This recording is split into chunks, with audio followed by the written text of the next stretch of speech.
मैं एक top tier player था, एक ऐसा इंसान जिसकी ना जाने कितनी आइडेंटिटीज थीं। लेकिन जब मेरी 6 अमीर बहनों ने मुझे ढूंढ लिया, तब उन्होंने मुझे एक गरीब और बेबस इंसान की तरह देखा जिसे प्रोटेक्शन की जरूरत थी। उन्हें लगा कि इतने साल अकेले रहने के बाद मैं जरूर बहुत सारी चीजों से डिप्रेव्ड रहा हूंगा। जिस पर मेरी सबसे बड़ी बहन विक्टोरिया ने एक कार्ड निकाला और मेरी तरफ बढ़ाते हुए कहती है, यह एक सप्लीमेंट्री कार्ड है, इसकी कोई लिमिट नहीं है, इसे रख लो और जो चाहो खरीदो, वो सारी चीजें ले लो जिन्हें पाने का तुम्हें कभी मौका नहीं मिला। यह सुनकर वहां मौजूद सभी लोग मेरी तरफ देखने लगते हैं, मानो मेरे चेहरे पर सरप्राइजेस देखने का इंतजार कर रहे हों। लेकिन मेरी नजर उस ब्लैक कार्ड पर सिर्फ एक सेकंड के लिए टिकती है, जो एंडलेस वेल्थ और अफेक्शन का सिंबल होता है। Thanks Victoria. जिस पर विक्टोरिया वॉकर को लगता है कि मैं उसका कार्ड लेने वाला हूं, लेकिन अगले ही पल मैं मुड़कर अपना बैकपैक उठा लेता हूं, जो देखने में पुराना जरूर होता है लेकिन बेहद साफ और परफेक्टली मेंटेन्ड होता है। लेकिन इसकी जरूरत नहीं है, मेरे पास अपना कार्ड है। मेरी यह बात सुनते ही पूरा वॉकर फैमिली एकदम से फ्रीज हो जाता है और विक्टोरिया के चेहरे की मुस्कान भी वहीं जम जाती है, जिस पर वह इंस्टिंक्टिवली मेरे हाथ में मौजूद कार्ड की तरफ देखती है। उस कार्ड पर किसी बैंक का नाम नहीं होता, सिर्फ एक बेहद मिनिमलिस्टिक और मिस्टीरियस डिजाइन बना होता है, जो ऐसा लगता है जैसे प्योर लाइट से कर्व किया गया हो। यह कार्ड विक्टोरिया इसके बारे में सिर्फ एक बार सुन चुकी होती है, दुनिया के सबसे बड़े कैपिटलिस्ट्स की एक सीक्रेट गैदरिंग में, जहां एक टाइकून ने इसका जिक्र किया था जो एक एंशियंट यूरोपियन फाइनेंशियल ग्रुप को कंट्रोल करता था। कहा जाता था कि इस कार्ड का होल्डर इतने रिसोर्सेज मोबिलाइज कर सकता है कि कुछ ही समय में किसी छोटे देश की इकोनॉमी तक को अफेक्ट कर दे। उस समय विक्टोरिया ने इसे सिर्फ एक लेजेंड समझकर इग्नोर कर दिया था, लेकिन अब वही लेजेंडरी कार्ड उसके छोटे भाई के पुराने बैकपैक से कैजुअली निकलकर उसके सामने आ चुका था, जिसे देखकर विक्टोरिया को ऐसा फील होता है जैसे उसकी पूरी वर्ल्ड व्यू हिल चुकी हो। उसके हाथ में मौजूद फैमिली बैंक का अनलिमिटेड ब्लैक कार्ड अचानक बेहद मामूली लगने लगता है, यहाँ तक कि उसे उसे दिखाने में भी शर्म महसूस होने लगती है। इसी बीच दूसरी बहन टिफनी वॉकर विक्टोरिया को शॉक्ड देखकर मेरे हाथ में मौजूद कार्ड को देखने आती है और हंसते हुए कहती है, इथन, ये कैसा कार्ड है? पूरा प्लेन ब्लैक है, कितना चीप दिख रहा है, इस पर तो बैंक का नाम तक नहीं है, कहीं कोई अननोन डेबिट कार्ड तो नहीं? इसकी लिमिट भी ठीक ठाक है या नहीं? मेरी बात मानो और विक्टोरिया का कार्ड ले लो, यह दुनिया भर में काम करता है, तुम जो चाहो खरीद सकते हो। टिफनी की बात सुनते ही विक्टोरिया लगभग रियलिटी में वापस आती है और उसका मन करता है कि वहीं उसकी जुबान बंद कर दे। अननोन डेबिट कार्ड, ठीक ठाक लिमिट? विक्टोरिया मन ही मन सोचती है, सच में तुम्हारा सिर खोलकर देखना चाहिए कि अंदर मोटरसाइकिल्स और वीडियो गेम्स के अलावा कुछ है भी या नहीं। इसके बाद वह गहरी सांस लेकर सावधानी से पूछती है, इथन, तुम्हारा ये कार्ड क्या ये ऑब्सिडियन बैंक का है? मैं उसे हल्की हैरानी से देखता हूँ और सिर हिला देता हूँ। हाँ, इसकी लिमिट ठीक ही है, काम चल जाता है। मेरी बात सुनकर विक्टोरिया के होंठ हल्के से फड़कते हैं, क्योंकि उस टाइकून ने कहा था कि इस कार्ड की लिमिट, या यूं कहो इसकी अथॉरिटी, ऐसी चीज है जिसे सिर्फ ठीक ठाक नहीं कहा जा सकता। जिस पर वह चुपचाप अपना ब्लैक कार्ड वापस रख लेती है। जो कार्ड कभी उसे पावर की अल्टीमेट सिंबल लगता था, वह अब इथान के कार्ड के सामने बेहद मामूली दिखाई देता है। लेकिन टिफनी अभी भी क्लूज रहती है। Obsidian bank? वो कौन सा बैंक है? मैंने तो कभी नाम नहीं सुना। क्या यह हमारे फैमिली वाले बैंक से भी बड़ा है? तीसरी बहन निकोल भी विक्टोरिया का रिएक्शन नोटिस करती है और मेरे कार्ड को ध्यान से देखने लगती है। उसे फाइनेंस की ज्यादा नॉलेज नहीं होती, लेकिन कार्ड का फ्यूचरिस्टिक डिजाइन देखकर उसे भी फील हो जाता है कि यह कोई आम चीज नहीं है। मिस्टर और मिसेज वॉकर को ऑब्सिडियन बैंक के बारे में कुछ नहीं पता होता, लेकिन अपनी बड़ी बेटी के एक्सप्रेशन देखकर वे समझ जाते हैं कि इस कार्ड का ओरिजिन बेहद शॉकिंग है। जिस पर मिसेस वॉकर धीरे से पूछती हैं, ईथन डियर, तुम्हें यह कार्ड कहाँ से मिला? मैं उस मिस्टीरियस कार्ड को वापस वॉलेट में रखता हूँ और वॉलेट को बैकपैक में डाल देता हूँ। फिर कैजुअल टोन में जवाब देता हूँ, किसी ने दिया था। किसने दिया? जिस पर मैं उनकी तरफ एक नजर डालता हूँ, लेकिन कोई जवाब नहीं देता। मैं थोड़ा टायर्ड हूँ, ऊपर जाकर रेस्ट करूंगा, इतना कहकर मैं हल्का सा सिर हिलाता हूँ और सीढ़ियों की तरफ बढ़ जाता हूँ। मेरा शरीर अभी भी लीन होता है, लेकिन मेरे जाने के बाद लिविंग रूम में मौजूद पांचों लोग काफी देर तक कुछ बोल नहीं पाते। टिफनी पूरी तरह कंफ्यूज होकर कहती है, सीरियसली विक्टोरिया, अभी हुआ क्या? हमारे छोटे भाई ने तुम्हारा ब्लैक कार्ड रिजेक्ट कर दिया। विक्टोरिया तब तक सीढ़ियों की तरफ देखती रहती है जब तक मैं उसकी नजरों से ओझल नहीं हो जाता। फिर वह धीरे से सांस छोड़ती है और अपने टेम्पल्स दबाते हुए कहती है, उसने कार्ड रिजेक्ट नहीं किया। यह सुनकर पूरा परिवार उसकी तरफ देखने लगता है, बल्कि शायद हमने उसे बहुत ज्यादा अंडर एस्टिमेट कर दिया है। इसके बाद वह अपना ब्लैक कार्ड उठाकर दिखाती है। इथन ने जो कार्ड अभी दिखाया, उसके सामने ये बेसिकली एक टॉय क्रेडिट कार्ड है। क्या आप सीरियस हो? टिफनी अपनी सीट से उछल पड़ती है। वो प्लेन ब्लैक कार्ड इतना पावरफुल है? विक्टोरिया कुछ नहीं कहती, लेकिन उसका एक्सप्रेशन ही जवाब दे देता है, जिस पर लिविंग रूम एक बार फिर पूरी तरह शांत हो जाता है। टिफनी वापस सोफा पर बैठ जाती है और बड़बड़ाते हुए कहती है, होली काऊ, आखिर मेरा भाई है कौन? अगली सुबह जल्दी टिफनी डाइनिंग रूम में घुसते हुए कहती है, dad, mom, Victoria, Nicole, guess करो मैं कल रात कितनी देर तक ऑब्सिडियन बैंक के बारे में रिसर्च करती रही। यह सुनकर पूरे परिवार का अटेंशन उसकी तरफ चला जाता है। मिस्टर वॉकर न्यूज़पेपर नीचे रखते हुए पूछते हैं, तो क्या पता चला? कुछ भी नहीं। टिफनी कुर्सी पर बैठते हुए एक ग्लास मिल्क पी जाती है। इंटरनेट पर इसका कोई रिकॉर्ड नहीं है, एक भी ट्रेस नहीं। मैंने फाइनेंस फील्ड वाले दोस्तों से भी पूछा, लेकिन किसी ने इसका नाम तक नहीं सुना। विक्टोरिया, सच में कमाल है कि तुमने इसे पहचान लिया। विक्टोरिया चुपचाप ब्रेकफास्ट करती रहती है, क्योंकि उसने भी पूरी रात ठीक से नींद नहीं ली होती। उसके दिमाग में बार बार वही कार्ड और मेरा काम फेज घूम रहा होता है। जिस पर मिसेस वॉकर चिंता से कहती हैं, पता नहीं ईथन ने हमसे दूर रहते हुए किन चीजों का सामना किया होगा। मिस्टर वॉकर तुरंत जवाब देते हैं, जो भी हुआ हो वह हमारा बेटा है और अब से कोई भी उससे उस बैंक कार्ड के बारे में सवाल नहीं करेगा। हम उस पर कोई प्रेशर नहीं डालना चाहते। यह सुनकर टिफनी कुछ पल के लिए शांत होती है, लेकिन अगले ही पल फिर से एनर्जेटिक हो जाती है। कोई बात नहीं, अगर उसे ब्लैक कार्ड में इंटरेस्ट नहीं है तो किसी और चीज में होगा। आज मैं उसे राइड पर ले जाऊंगी। हाँ, मेरी नई मोटरसाइकिल अभी आई है। हर गाय को बाइक्स पसंद होती हैं। जिस पर निकोल तुरंत कहती है, टिफनी, तुम्हें सच में लगता है कि वह तुम्हारी मोटरसाइकिल से इंप्रेस होगा? उसके कार्ड से शायद पूरी बाइक्स की फ्लीट खरीदी जा सकती है। यह सुनकर टिफनी पूरी तरह चुप हो जाती है और उसे घूरने लगती है। तभी मैं नीचे आता हूँ। मुझे देखते ही मिसेस वॉकर मुस्कुराते हुए कहती हैं, इथन, तुम जाग गए, आओ ब्रेकफास्ट कर लो। वहीं टिफनी पिछली बात पूरी तरह भूलकर मेरे पास दौड़ती है। हे इथन, आज मेरे साथ बाहर चलोगे? मेरी नई मोटरसाइकिल आई है, मैं तुम्हें राइड पर ले चलती हूँ। मैं बैठते हुए टोस्ट का एक स्लाइस उठाता हूँ। थैंक्स टिफनी, लेकिन नहीं, मुझे अपने रूम से कुछ लेना है। कुछ लेना है क्या? बस कुछ पुरानी चीजें हैं, मैं खुद ले आऊंगा। इसके बाद टिफनी मेरे पीछे पीछे ऊपर चली जाती है। बहाना तो रास्ता दिखाने का होता है, लेकिन असल में वह देखना चाहती होती है कि क्या मुझे वह रूम पसंद आया है जिसे उन्होंने इतनी मेहनत से तैयार किया था। रूम का लग्जूरियस डोर खुलते ही टिफनी गर्व से कहती है, तो इथान, कैसा लगा? रूम काफी शानदार है ना? हमने इसे हाईएस्ट स्टैंडर्ड्स पर तैयार करवाया है। मेरी नजर कमरे में मौजूद लग्जरी आइटम्स पर घूमती है। फिर मैं हल्का सा सिर हिलाता हूँ और सीधे कमरे के कोने में रखे पुराने सूटकेस के पास पहुंच जाता हूँ। यह देखकर टिफनी थोड़ी डिसअपॉइंटेड होती है, लेकिन क्यूरियोसिटी के साथ मुझे देखती रहती है। मैं सूटकेस खोलता हूँ और सबसे नीचे रखा एक डस्टी मेटल केस निकालता हूँ। उसका साइज लगभग लैपटॉप जितना होता है, लेकिन थोड़ा मोटा। जिस पर टिफनी पूछती है, ईथन, ये क्या है? तुम्हारा फेवरेट कलेक्शन? लेकिन मैं जवाब नहीं देता। मैं सिर्फ केस के किनारे मौजूद एक स्पॉट पर उंगली रखता हूँ। अचानक उसकी सरफेस पर एक पतली ब्लू लाइट चमकती है, जो मेरी फिंगरप्रिंट और आइरिस स्कैन करने लगती है, और फिर केस बिना किसी आवाज के खुल जाता है। यह देखकर टिफनी तुरंत अंदर झांकती है और अगले ही पल उसकी आंखें शौक से चौड़ी हो जाती हैं, क्योंकि केस के अंदर मौजूद चीजें उसकी इमेजिनेशन से भी परे होती हैं। अंदर deep black anti shock velvet लगा होता है और कई आइटम्स अपने अपने कंपार्टमेंट्स में रखे होते हैं। उनमें से एक बेहद कॉम्प्लेक्स डायल वाली वॉच रिस्ट होती है, जिसके सफायर क्रिस्टल के नीचे हल्की शिमरिंग मूवमेंट दिखाई देती है। टिफनी ने ऐसा डिजाइन सिर्फ टॉप टियर वॉच मैगजीन्स में लेजेंडरी कलेक्टिबल्स वाले सेक्शन में देखा होता है।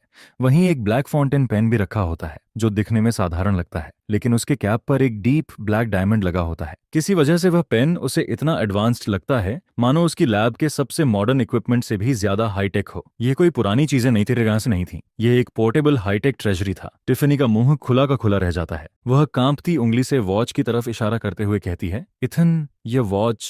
मैं कैजुअली वॉच उठाकर देखता हूँ। ओह, ये एक बूढ़े आदमी ने दी थी। उसने कहा था इसे मजे के लिए पहनना। मजे के लिए? यह सुनकर टिफनी को लगता है कि उसका दिल जवाब दे देगा। फिर वह पेन की तरफ इशारा करती है और ये, मैं पेन को उंगलियों के बीच घुमाते हुए कहता हूँ, लिखने के लिए। कभी कभी ये टेम्पररी डिक्रिप्शन डिवाइस की तरह भी काम करता है। यह सुनते ही टिफनी का दिमाग पूरी तरह ब्लैंक हो जाता है। वह केस में रखी चीजों को देखती है, जिनमें से कोई भी आइटम अकेले किसी ऑक्शन की हेडलाइन बन सकता था। फिर वह कमरे में मौजूद लग्जरी गुड्स की तरफ देखती है और अचानक उन्हें बेहद चीप महसूस करने लगती है। उसे लगने लगता है कि यह रूम इथान की पुरानी चीजों के भी लायक नहीं है। इसके बाद मैं केस से एक छोटी ब्लू क्रिस्टल स्टोरेज कार्ड निकालता हूँ, केस को बंद करके लॉक करता हूँ और वापस सूटकेस में रख देता हूँ। जब मैं मुड़ता हूँ तब भी टिफनी वहीं फ्रोजन खड़ी होती है। उसके चेहरे पर ब्लैंक एक्सप्रेशन होता है। टिफनी, क्या हुआ? जिस पर वह अचानक होश में आती है, कुछ नहीं इथान, तुम्हारा वह केस सच में बहुत यूनिक है। हालांकि अंदर से उसका रोने का मन कर रहा होता है, क्योंकि अब वह पूरी तरह समझ चुकी होती है कि कल विक्टोरिया को कैसा फील हुआ था। उन्हें लगा था कि उनका छोटा भाई यहाँ लग्जरी लाइफ एंजॉय करने आया है, लेकिन सच्चाई ये थी कि वह अनजाने में उन सभी को ऐसी चीजें दिखा रहा था जिन्हें वे समझ भी नहीं सकते थे। मैं बस हल्का सा सिर हिलाता हूँ और स्टोरेज कार्ड लेकर बाहर निकल जाता हूँ, जिस पर टिफनी पूरी तरह डैश्ड हालत में मेरे पीछे चलती है। जब दोनों नीचे डाइनिंग रूम में पहुंचते हैं, तब बाकी फैमिली उसके एक्सप्रेशन को देखकर हैरान हो जाती है। क्या हुआ टिफनी को? जिस पर टिफनी टिफनी कुर्सी पर धम से बैठ जाती है। उसकी आंखें पूरी तरह खाली दिखाई दे रही होती हैं। डैड, मॉम, मुझे लगता है कि ईथन के लिए हमने जो कुछ तैयार किया था वो थोड़ा शैबी है। उसकी एक पुरानी बॉक्स में रखी चीजें ही हमारी पूरी फैमिली के गिफ्ट से ज्यादा वैल्यूएबल लगती हैं। यह सुनते ही विक्टोरिया के हाथ में पकड़ा स्पून हवा में ही रुक जाता है।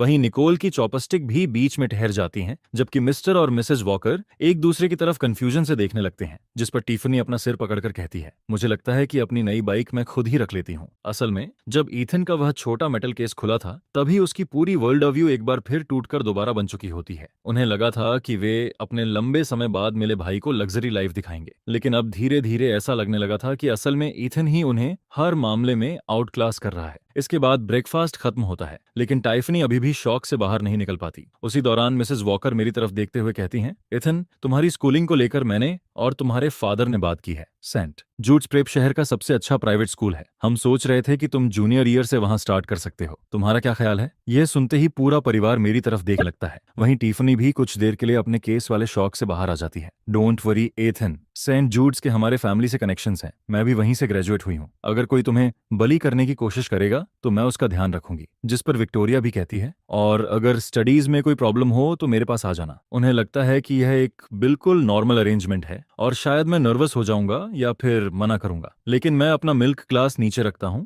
और मिसेस वॉकर की तरफ देखते हुए शांत आवाज में कहता हूं, अरेंजमेंट के लिए थैंक यू, लेकिन इसकी जरूरत नहीं है। यह सुनकर मिसेस वॉकर थोड़ा चौंक जाती हैं। इथन, क्या तुम्हें लगता है कि तुम बाकी स्टूडेंट्स के साथ पेस नहीं रख पाओगे? कोई बात नहीं, हम बेस्ट ट्यूटर्स हायर कर लेंगे। जिस पर मैं सिर हिलाता हूँ। फिर अपने सीमली बॉटमलेस कैनवस बैग से एक पतला इलेक्ट्रॉनिक फोल्डर जैसा डिवाइस निकालता हूँ। उसकी स्क्रीन पर कुछ बार टैप करने के बाद मैं उसे फैमिली की तरफ घुमा देता हूँ। मैं अपनी फाउंडेशनल एजुकेशन पहले ही कंप्लीट कर चुका हूँ। ये उसकी कुछ सर्टिफिकेशंस हैं। यह सुनकर सभी लोग इंस्टिंक्टिवली स्क्रीन की तरफ झुकते हैं। स्क्रीन पर कई डिजिटल सर्टिफिकेट्स और ट्रांसक्रिप्ट्स दिखाई दे रहे होते हैं, जो पूरी तरह इंग्लिश में होते हैं। निकोल की नजर सबसे तेज होती है। वह ध्यान से देखती है और अचानक हैरानी से बोल पड़ती है, MIT open courseware advanced certification, Stanford online young scholars program, और ये क्या इंटरनेशनल फिजिक्स ओलंपियाड का गोल्ड मेडल है, इंडिपेंडेंट कॉम्पिटिटर कैटेगरी वाला। जैसे जैसे निकोल हर टाइटल पढ़ती जाती है, वैसे वैसे रूम में सन्नाटा बढ़ता जाता है। विक्टोरिया इन अचीवमेंट्स की वैल्यू अच्छी तरह समझती थी। ये वो चीजें थीं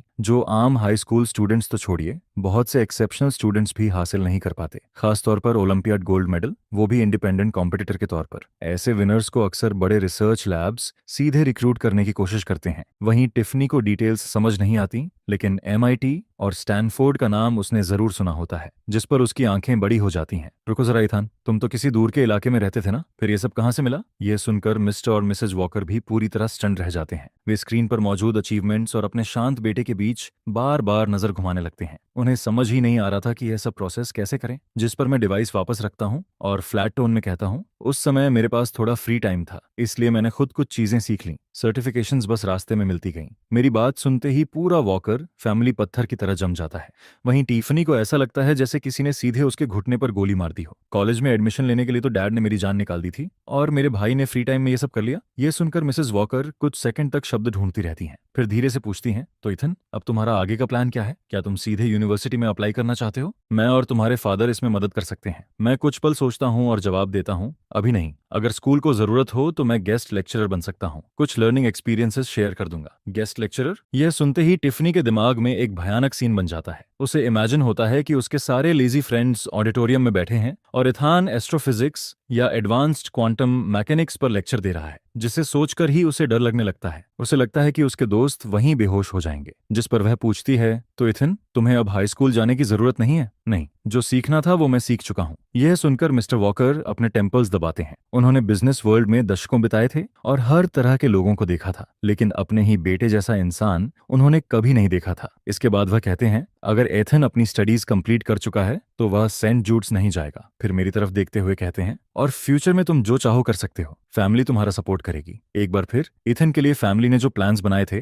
वे उसकी एब्सोल्यूट कॉम्पिटेंस के सामने पूरी तरह बिखर जाते हैं। इसी बीच वॉकर फैमिली के लंबे समय बाद मिले बेटे की खबर पूरे अपर क्लास सर्कल में फैल जाती है, जिस पर इन्विटेशंस की बारिश शुरू हो जाती है। आखिरकार मिसेस वॉकर उनमें से एक इन्विटेशन चुनती हैं। यह लिंच फैमिली की चैरिटी गाला होती है और वह तय करती हैं कि यही सोशल सर्कल में मेरा ऑफिशियल इंट्रोडक्शन होगा। इवेंट वाले दिन कार से उतरने से पहले मेरे पेरेंट्स मुझे समझाते हैं, इथन नर्वस मत होना, बस अपनी मदर के साथ रहना, जिस पर मैं सिर्फ हल्का सा सिर हिला देता हूँ। अंदर बैंकेट हॉल में ग्लासेस की खनक गूंज रही होती है। जैसे ही मैं और मेरे पेरेंट्स अंदर एंटर करते हैं, वैसे ही पूरे हॉल का अटेंशन हमारी तरफ चला जाता है। कई लोग ग्रीटिंग और स्मॉल टॉक के लिए आगे आते हैं। उनकी नजरों में क्यूरियोसिटी भी होती है और स्क्रूटनी भी, जबकि मैं अपने पेरेंट्स के पास शांत खड़ा रहता हूँ और हर ग्रीटिंग का शॉर्ट, पॉलिट लेकिन डिस्टेंट जवाब देता हूँ। दूसरी तरफ लिंच फैमिली का बेटा ब्रैंडन। लिंच अपने दोस्तों के साथ खड़ा होता है। जैसे ही उसकी नजर मेरी तरफ जाती है, उसके चेहरे पर हल्की स्नीर आ जाती है। असल में उसे टिफनी वॉकर पर काफी समय से क्रश होता है और इसी वजह से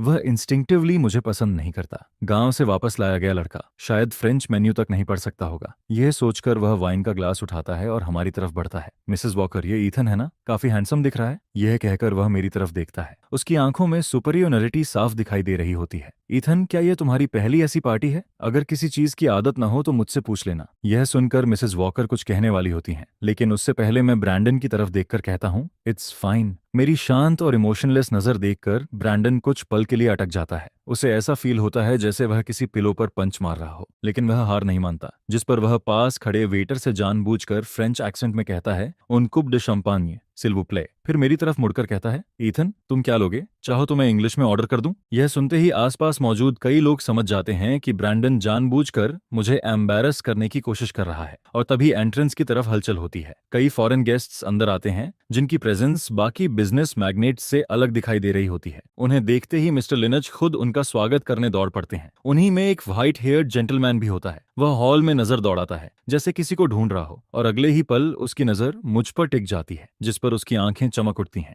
वह सीधे मेरी तरफ बढ़ता है। इतना ही नहीं, वह मिस्टर लिंच और ब्रैंडन दोनों को पूरी तरह इग्नोर कर देता है। जैसे ही वह मेरे पास पहुंचता है, उसके चेहरे पर सरप्राइज भरी मुस्कान आ जाती है। इथन, मुझे उम्मीद नहीं थी कि तुम यहाँ मिल जाओगे। यह सुनते ही पूरा हॉल शांत हो जाता है, क्योंकि यह कोई आम इंसान नहीं होता। यह एक एंशिएंट यूरोपियन फाइनेंशियल कॉन्ग्लोमेरेट का रिप्रेजेंटेटिव होता है। ऐसा व्यक्ति जिसके सामने मिस्टर लंच जैसे लोग भी बेहद सम्मान से पेश आते हैं। और वही इंसान अभी वॉकर फैमिली के नए लौटे बेटे से इतने अपनापन के साथ बात कर रहा था। यह देखकर मिसेस वॉकर भी स्टंट रह जाती हैं, जबकि ब्रैंडन के हाथ से वाइन ग्लास लगभग छूट ही जाता है। मैं शांत भाव से जवाब देता हूँ, मिस्टर विंसेंट, काफी समय हो गया। मेरी फ्रेंच इतनी फ्लॉलेस और नेचुरल होती है कि ब्रैंडन का दिखावटी एक्सेंट उसके सामने बच्चों जैसा लगने लगता है। यह सुनकर मिस्टर विंसेंट जोर से हंसते हैं और अपनी नेटिव लैंग्वेज में तेजी से बात करने लगते हैं। वह इंटरनेशनल इकोनॉमी और कटिंग एज टेक्नोलॉजी के टॉपिक्स पर चर्चा शुरू कर देते हैं और सबसे हैरानी की बात यह होती है कि वह मेरी ओपिनियन को बेहद इंपॉर्टेंस दे रहे होते हैं, जिस पर मैं भी फ्लुएंटली जवाब देता हूँ। बीच बीच में मेरी कुछ बातें सुनकर मिस्टर विंसेंट तक सहमति में सिर हिलाने लगते हैं। देखते ही देखते हम दोनों ऐसे बात करने लगते हैं जैसे आसपास कोई और मौजूद ही ना हो। यह देखकर पूरा क्राउड स्टंड रह जाता है।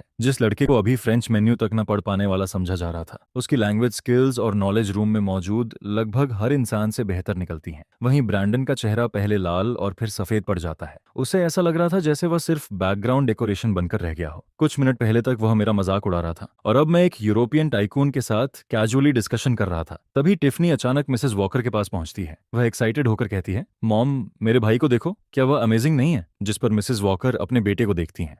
उनके अंदर प्राइड भी होती है और डिसबिलीफेस भी। कुछ देर बाद मिस्टर विंसेंट को उनका असिस्टेंट शेड्यूल याद दिलाता है, जिस पर वह जाने से पहले अपना पर्सनल बिजनेस कार्ड मुझे देते हैं और मैं उसे पूरी शांति से एक्सेप्ट कर लेता हूँ। मिस्टर विंसेंट के जाते ही क्राउड की नजरें और ज्यादा इंटेंस हो जाती हैं। वहीं ब्रैंडन का चेहरा पूरी तरह उतर चुका होता है। उसे ऐसा लग रहा था कि जमीन फट जाए और वह उसमें समा जाए। तभी मेरी नजर उसकी तरफ जाती है और मैं पूरी शांति से इंग्लिश में कहता हूँ, thank you, but I can order for my self. यह सुनते ही ब्रैंडन को ऐसा लगता है जैसे किसी ने उसके चेहरे पर जोरदार थप्पड़ मार दिया हो। उसके अंदर ह्यूमिलेशन की आग जल उठती है। वहीं टिफनी खुलकर हंस पड़ती है, जिस पर आसपास मौजूद कुछ लोग भी अपनी हंसी नहीं रोक पाते।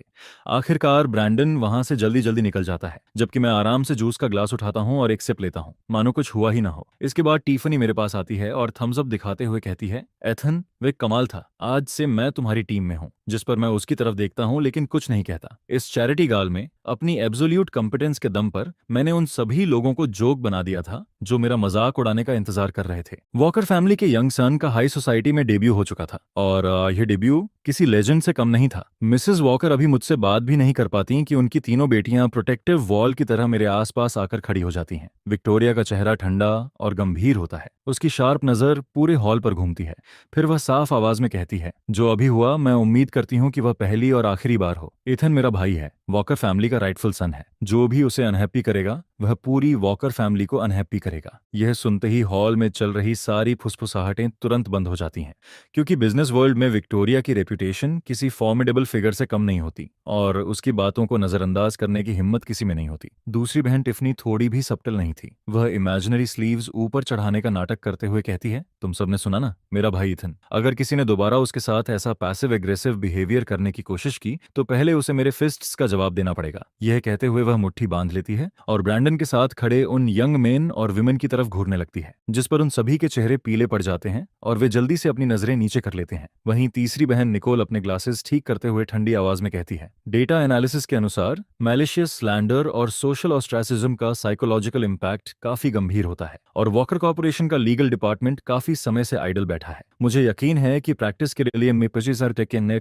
ये कुछ डिफेमेशन लॉसूट्स उन्हें बुरे नहीं लगेंगे। तीनों बहनें अलग अलग स्टाइल की थीं, लेकिन अपने भाई को प्रोटेक्ट करने का उनका डिटर्मिनेशन एक जैसा था। वे 3 गार्डियन डीटीज की तरह मेरे सामने खड़ी थीं, जो मुझे शील्ड करते हुए दुनिया के सामने मेरी पोजीशन अनाउंस कर रही थीं, जिस पर जो लोग अभी तक फुसफुसाकर कह रहे थे कि मैं बस कोई लकी पुअर किड हूं, वे अब वह सोच पूरी तरह छोड़ देते हैं। यह देखकर मिसेस वॉकर के चेहरे पर हल्की मुस्कान आ जाती है। वह मिस्टर वॉकर की स्लीव खींचते हुए कहती हैं, अच्छा है कि लड़कियां अपने भाई की प्रोटेक्शन करना जानती हैं। हालांकि उनके चेहरे पर अम्यूजमेंट भी था और इमोशन भी, जबकि मिस्टर वॉकर की आंखों में रिलीफ की झलक दिखाई देती है, लेकिन उससे भी ज्यादा प्राइड दिखाई देती है। हालांकि ये लोग शायद थोड़ा ज्यादा ओवर प्रोटेक्टिव हो रही हैं। वास्तव में उनकी हालत ऐसी लग रही थी जैसे वे पूरी दुनिया के खिलाफ वॉर डिक्लेयर करने के लिए तैयार हों। इसी बीच मिस्टर लंच जल्दी से वहां आते हैं और माहौल शांत करने की कोशिश करते हैं। Victoria, Tiffany, Nicole, please calm down. वे सिर्फ बच्चे हैं जिन्हें समझ नहीं है। मैंने ब्रैंडन को घर भेज दिया है ताकि वह अपने एक्शंस पर सोच सके। फिर वह मेरी तरफ देखकर कहते हैं, इथन, मेरे लड़के, तुम्हारे साथ गलत हुआ है, उसकी तरफ से मैं माफी मांगता हूँ। जिस पर विक्टोरिया का एक्सप्रेशन थोड़ा नरम पड़ता है, लेकिन उसकी आवाज अब भी ठंडी रहती है।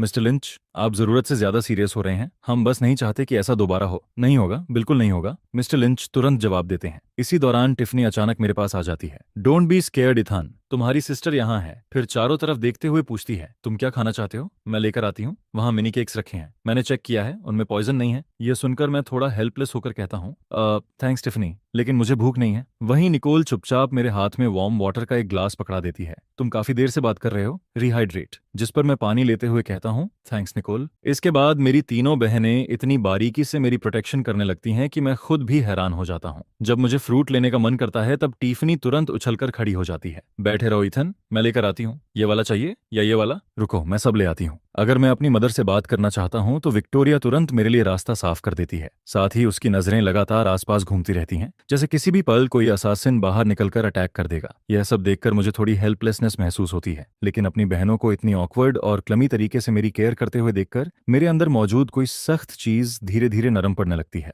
बाकी पूरी गाल में शायद मैं सबसे ज्यादा आइडल इंसान होता हूँ। जो भी मुझसे बात करने की कोशिश करता है उसे वॉकर सिस्टर्स की नजरें या शब्द वापस भेज देते हैं, जिस पर मुझे सिर्फ शांति से बैठना पड़ता है और वे जो फूड और ड्रिंक्स लाती हैं उन्हें एक्सेप्ट करना पड़ता है। साथ ही बाकी लोगों की जेलस और शॉक्ड नजरें भी झेलनी पड़ती हैं और यह सिलसिला तब तक चलता है जब तक गाला खत्म नहीं हो जाता। घर लौटते समय कार में टिफनी उत्साहित होकर कहती है, वह कितना सेटिस्फाइंग था, तुमने उनके चेहरे देखे थे? हाँ, अब देखते हैं कौन मेरे भाई को नीचे दिखाने की हिम्मत करता है। वहीं विक्टोरिया अपने टेम्पल्स दबाती है। हालांकि उसे टिफनी थोड़ी ज्यादा लाउड लग रही होती है, लेकिन इस बार वह उसे नहीं रोकती। जिस पर निकोल गंभीरता से मेरी तरफ देखकर कहती है, इथन, अगर कभी कोई इंसान या सिचुएशन तुम्हें अनकंफर्टेबल करे तो हमें तुरंत बताना। मैं कार की विंडो से बाहर गुजरती नियॉन लाइट्स को देखता हूँ और हल्के से कहता हूँ, हम। सामने ड्राइविंग कर रहे mister walker rear view mirror में अपने बेटे को देखते हैं, जो अपनी तीनों बेटियों से पूरी तरह घिरा हुआ बैठा था। यह देखकर उनके चेहरे पर मुस्कान आ जाती है। उन्हें लगता है कि भले ही यह प्रोटेक्शन थोड़ा एक्सेसिव है, लेकिन बुरा नहीं है। कम से कम अब उनका बेटा कभी किसी के द्वारा बुली नहीं किया जाएगा। लेकिन दूसरी तरफ मैं खुद मन ही मन कुछ और सोच रहा होता हूँ। अगली बार अगर ऐसी कोई गाला हुई तो मुझे कोई बहाना ढूंढना पड़ेगा। ये काफी नॉइजी होती है। अगली सुबह वॉकर फैमिली का बटलर एल्फ्रेड मेरे रूम के बाहर खड़ा होता है। उसके चेहरे पर हमेशा की तरह प्रोफेशनल स्माइल होती है। उसके पीछे एक मेड ट्रे में ब्रेकफास्ट लेकर खड़ी होती है, जिस पर एल्फ्रेड धीरे से डोर नॉक करता है। यंग मास्टर, क्या आप जाग गए हैं? आपका ब्रेकफास्ट आ गया है। अंदर से हल्की आवाज आती है और डोर खुल जाता है, लेकिन डोर मैं नहीं खोलता, बल्कि एक 20 साल के आसपास की यंग वुमन डोर खोलती है। उसके फीचर्स बेहद रिफाइंड होते हैं। यह देखकर एल्फ्रेड चौंक जाता है। और आप कौन हैं? जिस पर वह हल्का सा सिर झुकाकर कहती है, क्लोई, यंग मास्टर की असिस्टेंट। असिस्टेंट? यह सुनकर एल्फ्रेड कुछ पल के लिए रुक जाता है, क्योंकि उसने कभी यंग मास्टर के किसी असिस्टेंट के बारे में नहीं सुना था। वह इंस्टिंक्टिवली रूम के अंदर झांकता है और देखता है कि मैं पूरी तरह तैयार होकर विंडो के पास रखी टेबल पर बैठा हूँ। मेरे सामने एक स्लिम लैपटॉप खुला हुआ है जिसकी स्क्रीन पर डेटा स्ट्रीम्स तेजी से स्क्रॉल हो रही थीं। वहीं बगल में किसी न्यूट्रिशनल सप्लीमेंट जैसा आधा खाली ग्लास रखा होता है। सबसे खास बात यह थी कि स्टाफ ने पिछली रात जो लग्जूरियस डेकोरेशन सजाई थी उन्हें साइड में कर दिया गया था। पूरा रूम अब किसी लग्जरी बेडरूम की बजाय लैबोरेटरी जैसा दिखाई दे रहा था, बेहद क्लीन, ऑर्गेनाइज्ड और कोल्ड। जिस पर क्लोई एक तरफ हटते हुए कहती है, ब्रेकफास्ट की जरूरत नहीं है, यंग मास्टर खा चुके हैं। अल्फ्रेड की नजर उस स्ट्रेंज न्यूट्रिशनल ड्रिंक पर जाती है, फिर ट्रे में रखे ऑटमील और पेस्ट्रीज पर जाती है। वह हिचकिचाते हुए कहता है, लेकिन ये मैडम के स्पेशल इंस्ट्रक्शंस पर तैयार किया गया है, ये काफी न्यूट्रिशियस है। उसकी बात पूरी होने से पहले क्लोई कहती है, यंग मास्टर की डाइट की जिम्मेदारी मेरी है। उनका न्यूट्रिशन प्रिसिजली बैलेंस्ड होता है, इन चीजों में शुगर और कैलोरीज जरूरत से ज्यादा हैं। ये हेल्थ स्टैंडर्ड्स को मीट नहीं करती। यह सुनकर ट्रे पकड़े मेड तक हल्का सा कांप जाती है। वहीं अल्फ्रेड मन ही मन सोचता है, वॉकर फैमिली के शेफ की प्रोफेशनल स्टैंडर्ड्स पर सवाल उठाने वाला यह पहला इंसान है जिसे मैंने अपनी पूरी सर्विस लाइफ में देखा है। तभी मैं अपना लैपटॉप बंद करता हूँ और उनकी तरफ चलता हूँ, जिस पर अल्फ्रेड तुरंत मुस्कुरा देता है। यंग मास्टर, इस ब्रेकफास्ट के बारे में क्लोई की बात सुनो, मैं संक्षेप में जवाब देता हूँ। यह सुनकर अल्फ्रेड की मुस्कान वहीं जम जाती है, जबकि क्लोई बिना समय गंवाए आगे कहती है, इसके अलावा यंग मास्टर के लॉन्ड्री और रूम क्लीनिंग की जिम्मेदारी भी मेरी होगी। बाकी स्टाफ को बता दीजिए कि बिना परमिशन उनके रूम में एंट्री नहीं होगी। और कुछ? अल्फ्रेड तुरंत जवाब देता है, नहीं, और कुछ नहीं। इसके बाद वह कंफ्यूज्ड मेड को लेकर वहां से चला जाता है। हॉलवे में मेड धीरे से पूछती है, अल्फ्रेड, वह असिस्टेंट क्लोई, वो बहुत। लेकिन अल्फ्रेड तुरंत उसे रोक देता है, फैमिली मैटर्स पर बात करना हमारा काम नहीं है। कुछ देर बाद अल्फ्रेड डाइनिंग रूम में पहुंचता है और सुबह की सारी बातें मिस्टर और मिसेज वॉकर को बताता है। मैडम, स्थिति यही है। ऐसा लगता है कि यंग मास्टर को हाउस होल्ड स्टाफ की सर्विसेज की जरूरत नहीं है। ये सुनकर मिसेज वॉकर चौंक जाती हैं। असिस्टेंट? ईथन अपने साथ असिस्टेंट भी लाया है? और ब्रेकफास्ट में उसने कोई न्यूट्रिशनल सप्लीमेंट पी लिया? आखिर वह क्या पी रहा था? क्या उसका टेस्ट अच्छा भी होता होगा? कहीं ऐसा तो नहीं कि बाहर रहते हुए उसने इतनी मुश्किल जिंदगी जी हो कि अब उसे बेस्वाद खाना खाने की आदत पड़ गई हो? यह सुनते ही टिफनी तुरंत उठने लगती है। नहीं, मैं उसे हमारे शेफ का खाना जरूर खिलाऊंगी। लेकिन मिस्टर वॉकर उसे तुरंत रोक देते हैं। बैठ जाओ। क्या तुमने अल्फ्रेड की बात नहीं सुनी? उसकी असिस्टेंट काफी प्रोफेशनल है, जाकर परेशानी मत खड़ी करो। जिस पर टिफनी तुरंत जवाब देती है, मैं परेशानी कैसे खड़ी कर रही हूँ? मैं तो सिर्फ उसकी चिंता कर रही हूँ। वहीं निकोल शांत स्वर में एनालिसिस करती है। अल्फ्रेड के डिस्क्रिप्शन के अनुसार क्लोई का बिहेवियर हाईली एफिशिएंट है। इसका मतलब है कि उसे प्रोफेशनल ट्रेनिंग मिली है। इथन की लाइफस्टाइल हमसे अलग हो सकती है। अगर हमने उसे फोर्स करने की कोशिश की तो नेगेटिव रिएक्शन मिल सकता है। यह सुनकर मिस्टर वॉकर फैसला सुनाते हैं, हम ईथन की इच्छा के अनुसार चलेंगे। फिर अल्फ्रेड की तरफ देखते हुए कहते हैं, अब से यंग मास्टर से जुड़े मामलों में वही किया जाएगा जो वह और उसकी असिस्टेंट चाहें। यस सर, अल्फ्रेड झुककर जवाब देता है, जबकि टिफनी वापस चेयर पर गिर जाती है। मैं तो बस चाहती थी कि वह कुछ अच्छा खा ले। कुछ देर बाद विक्टोरिया ऑफिस जाने के लिए निकल रही होती है। तभी गार्डन से गुजरते हुए वह एक अजीब सीन देखती है। क्लोई तेजी से टैबलेट पर नोट्स ले रही होती है, जबकि मैं आखिरी क्रेयर और नर्केड के सामने खड़ा उसकी लीव्स को देख रहा होता हूँ। जिस पर क्लोई रिपोर्ट देती है, सर सॉइल मॉइस्चर ऑप्टिम लेवल से 0.7% ज्यादा है। आज लाइट एक्सपोजर को 15 मिनट बढ़ाने की जरूरत है। इसके अलावा लीफ नंबर 3 के नीचे माइनर पेस्ट एक्टिविटी डिटेक्ट हुई है। मैंने उसे मार्क कर दिया है। रिकमेंडेशन है कि 0.05 मिलीलीटर बायो एजेंट 3 अप्लाई किया जाए। मैं सिर हिलाकर कहता हूँ, ठीक है, उसे हैंडल कर लो। यह सुनकर विक्टोरिया वहीं रुक जाती है। उसे ऐसा महसूस होता है कि उसका भाई और उसका परिवार दो अलग डायमेंशंस में रहते हैं। जिस पर वह चुपचाप मुड़ती है और ऑफिस चली जाती है। दोपहर के समय मैं और क्लोई डाइनिंग रूम में दिखाई नहीं देते, जिस पर अल्फ्रेड आकर रिपोर्ट करता है, मिस क्लोई ने यंग मास्टर के लंच के लिए किचन यूज किया था। खाना पहले ही ऊपर भेजा जा चुका है। यह सुनकर मिसेस वॉकर टेबल पर सजे लग्जूरियस फूड को देखती हैं और धीरे से आह भरती हैं। वह बच्चा बहुत ज्यादा इंडिपेंडेंट है। वहीं टिफनी सामने रखे खाने को देखती है और अचानक उसकी एपेटाइट गायब हो जाती है। सच कहूं तो मैं जानना चाहती हूँ कि क्लोई के उस प्रिसिजली बैलेंस्ड मील का टेस्ट कैसा होता है। और पहली बार पूरे वॉकर फैमिली को साफ महसूस होता है कि उनका यंग मास्टर सिर्फ प्रोटेक्शन नहीं बल्कि केयर तक का मोहताज नहीं है। उसकी जिंदगी का हर एस्पेक्ट पहले से परफेक्टली मैनेज्ड था। इसी बीच टिफनी सोफा पर बैठकर गेम खेल रही होती है। तभी उसका फोन अचानक लगातार वाइब्रेट करने लगता है। यह उसके फ्रेंड्स ग्रुप चैट का नोटिफिकेशन होता है। टिफ, जल्दी ट्विटर चेक करो, तुम्हारा भाई ट्रेंडिंग में है। वॉकर फैमिली का रियल हेयर तो बेहद हैंडसम निकला। ये फोटो किस मीडिया आउटलेट ने ली है? एंगल अजीब है लेकिन डैमन वो हॉट दिख रहा है। यह सुनकर टिफनी का दिल धड़क उठता है। क्या हो रहा है? वह तुरंत ट्रेंडिंग लिस्ट खोलती है और वहां सच में एक हैशटैग दिखाई देता है, हैशटैग वॉकरस्टन्स। जैसे ही वह उस पर क्लिक करती है, चैरिटी गाल में ली गई मेरी कई कैंडिड फोटोज सामने आ जाती हैं और कमेंट सेक्शन पूरी तरह एक्सप्लोड कर चुका होता है। OMG, यही वह लड़का है जिसे गांव से वापस लाया गया था? ये तो आंखों के लिए फीस्ट है। मुझे 3 मिनट दो, मुझे इस इंसान की पूरी इन्फॉर्मेशन चाहिए। क्या सिर्फ मुझे लगता है या ये थोड़ा एरोगेंट दिखता है? इसके चेहरे पर आई हेट एवरीवन वाला लुक है। कोई बस जेलस हो रहा है। इतना हैंडसम इंसान एरोगेंट हो भी तो हक बनता है। इन कमेंट्स को पढ़ते पढ़ते टिफनी का गुस्सा बढ़ने लगता है, खासतौर पर नेगेटिव कमेंट्स देखकर।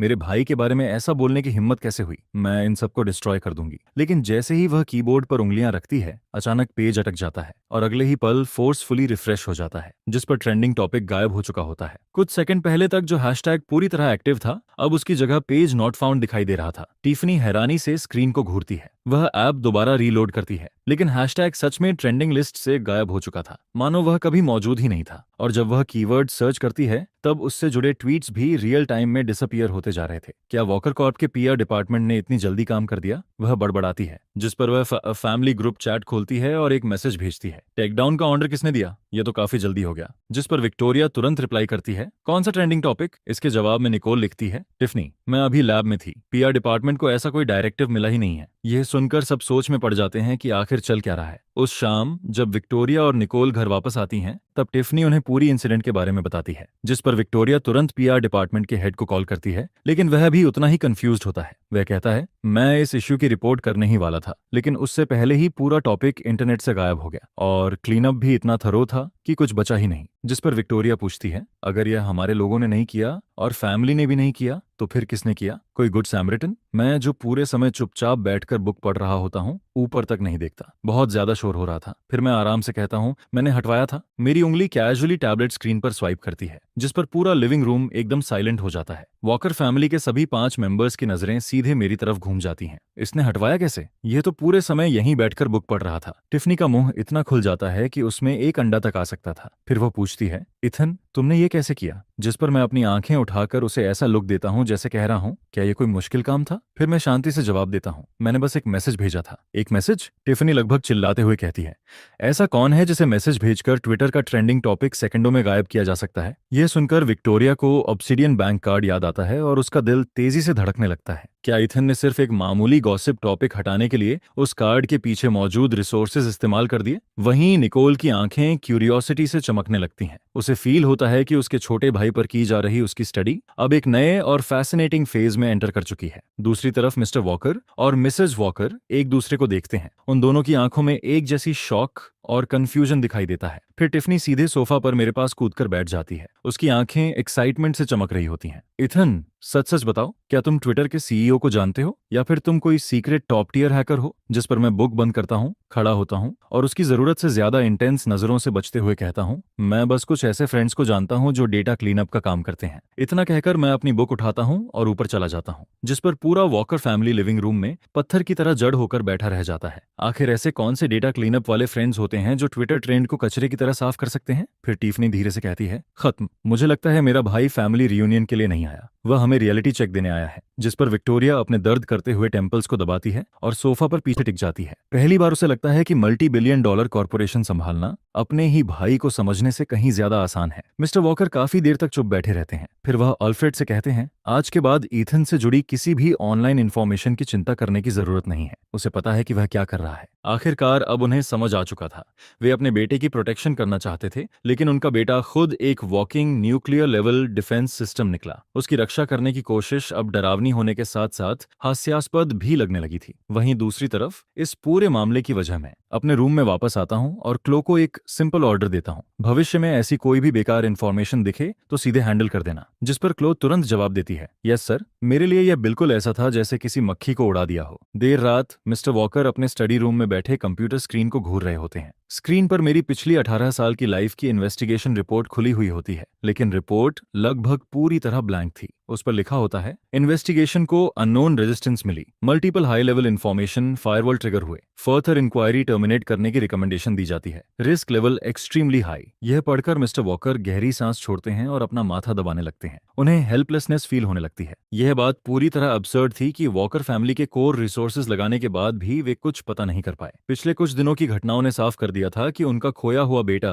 कोई ऑर्डिनरी पर्सन नहीं है। तभी स्टडी रूम के दरवाजे पर हल्की नॉक सुनाई देती है। डैड अभी तक जाग रहे हैं? विक्टोरिया हाथ में गर्म मिल्क का ग्लास लेकर अंदर आती है। फिर वो पूछती है, अभी भी ईथन के पास्ट की इन्वेस्टिगेशन कर रहे हैं? जिस पर मिस्टर वॉकर सिर हिलाते हैं। कुछ नहीं मिल रहा। ऐसा लगता है जैसे सब जानबूझकर इरेज कर दिया गया हो। विक्टोरिया मिल्क डेस्क पर रखती है। उसका एक्सप्रेशन गंभीर हो जाता है। फिर वह कहती है, डैड मैं अग्री कर हूं, ईथन वैसा नहीं है जैसा वह दिखाई देता है। उस कार्ड के बारे में मैंने बाद में हमारे सर्कल के एक सीनियर फिगर से क्वाइटली पूछताछ की थी। उसने हिंट दिया कि वह एक ट्रांसेंडेंट लेवल पास है और उसका होल्डर अनइमेजिनेबल पावर रखता है। यह सुनकर मिस्टर वॉकर का दिल एक पल के लिए रुक जाता है। उन्होंने इस कॉन्सेप्ट के बारे में पहले कभी थोड़ा बहुत सुना था। यह उस हिडन सर्कल को रिप्रेजेंट करता था जो ऑर्डिनरी सोसाइटी के पीछे से दुनिया को कंट्रोल करता है। फिर विक्टोरिया आगे कहती है, और उसकी असिस्टेंट क्लो, उसकी पोस्चर, मूवमेंट्स और ट्रेनिंग देखकर लगता है कि वह किसी टॉप टियर सिक्योरिटी फर्म से है, या शायद उससे भी ज्यादा स्पेशलाइज्ड बैकग्राउंड रखती है। जिस पर पिता और बेटी दोनों चुप हो जाते हैं। कुछ देर बाद विक्टोरिया धीमी आवाज में कहती है, तो वॉकर फैमिली आखिर किसे वापस लेकर आई है? लेकिन उसके पास उस सवाल का सही वर्ड ही नहीं था। फिर वह धीरे से कहती है, डैड मैंने कभी इमेजिन नहीं किया था कि बाहर बिताए हुए सालों में इथन की लाइफ ऐसी रही होगी। जिस पर मिस्टर वॉकर शांत स्वर में जवाब देते हैं, वह चाहे जो भी हो, वह हमारा बेटा है। अगर वह अपने बारे में बात नहीं करना चाहता तो हम नहीं पूछेंगे। अगर उसे फैमिली चाहिए तो हम उसकी फैमिली बनेंगे।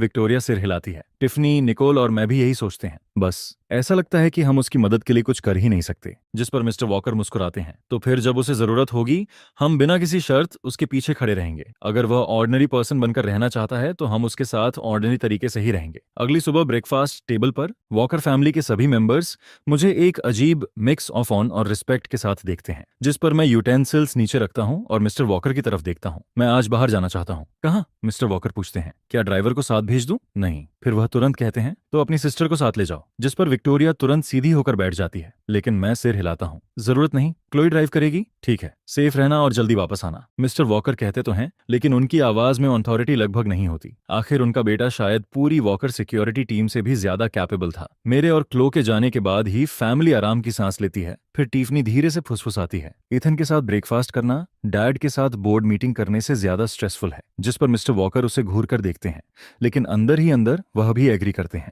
वह खिड़की से बाहर देखते हैं जिस दिशा में उनका बेटा गया था। उनके दिल में शौक और प्राइड दोनों मौजूद होते हैं। कुछ घंटों बाद मैं और क्लोई वापस लौटते हैं। मेरे हाथ में एक सिंपल ब्लैक गिफ्ट बॉक्स होता है, जिस पर मैं सीधे ऊपर अपने रूम की तरफ चला जाता हूँ। लेकिन हमारे रूम में लौटने के कुछ ही मिनट बाद निकोल फ्रंट डोर से अंदर घुसती है। उसकी आंखों के नीचे गहरे डार्क सर्कल्स बने हुए थे। वह अपना बैग जोर से सोफा पर फेंक देती है। डैम इट, वे फिर वापस आ गए। जिस पर विक्टोरिया तुरंत पूछती है, निकोल क्या हुआ? कंपनी में कोई प्रॉब्लम है? निकोल फ्रस्ट्रेशन में अपने बालों में हाथ फेरती है। वही हैकर्स फिर से हमारे कंपनी सर्वर पर अटैक कर रहे हैं। टेक डिपार्टमेंट के इडियट्स उन्हें रोक नहीं पा रहे। असल में कॉम्पिटिटर फिर से डर्टी ट्रिक्स खेल रहा था और हैकर्स का इस्तेमाल करना उसके लिए कोई नई बात नहीं थी। पहले भी कई बार अटैक्स हुए थे, लेकिन इस बार अटैकर्स ने क्लियरली एक्सपर्ट्स हायर किए थे। पुलिस को कॉल किया? विक्टोरिया पूछती है। हाँ, लेकिन कोई फायदा नहीं। जब तक स्पेशलिस्ट्स आएंगे तब तक बहुत देर हो जाएगी। अगर इस बार हमारा डेटा लीक या डिस्ट्रॉय हो गया तो कंपनी खत्म है। यह सुनकर विक्टोरिया की भौहें सिकुड़ जाती हैं। कॉर्पोरेट टेक डिवीजन से सपोर्ट चाहिए, लेकिन निकोल अपने लैपटॉप पर तेजी से काम करती रहती है। स्क्रीन पूरी तरह लाल हो चुकी थी। उस पर एक बड़ा वार्निंग सिंबल और काउंटडाउन टाइमर दिखाई दे रहा था। फिर वह निराश होकर कहती है, बहुत देर हो चुकी है। उनका अटैक बहुत स्ट्रांग है। सब खत्म हो गया। इस बार सच में खत्म हो गया। जिस पर लिविंग रूम का माहौल और भी भारी हो जाता है। तभी एक ठंडी आवाज सुनाई देती है, निकोल क्या मैं देख सकता हूँ? सब लोग आवाज की तरफ देखते हैं और मुझे सीढ़ियों के ऊपर खड़ा पाते हैं। मैं शांति से उन्हें देख रहा होता हूँ। निकोल थोड़ा चौंकती है, फिर हल्की मुस्कान के साथ कहती है, इथन कोई बात नहीं,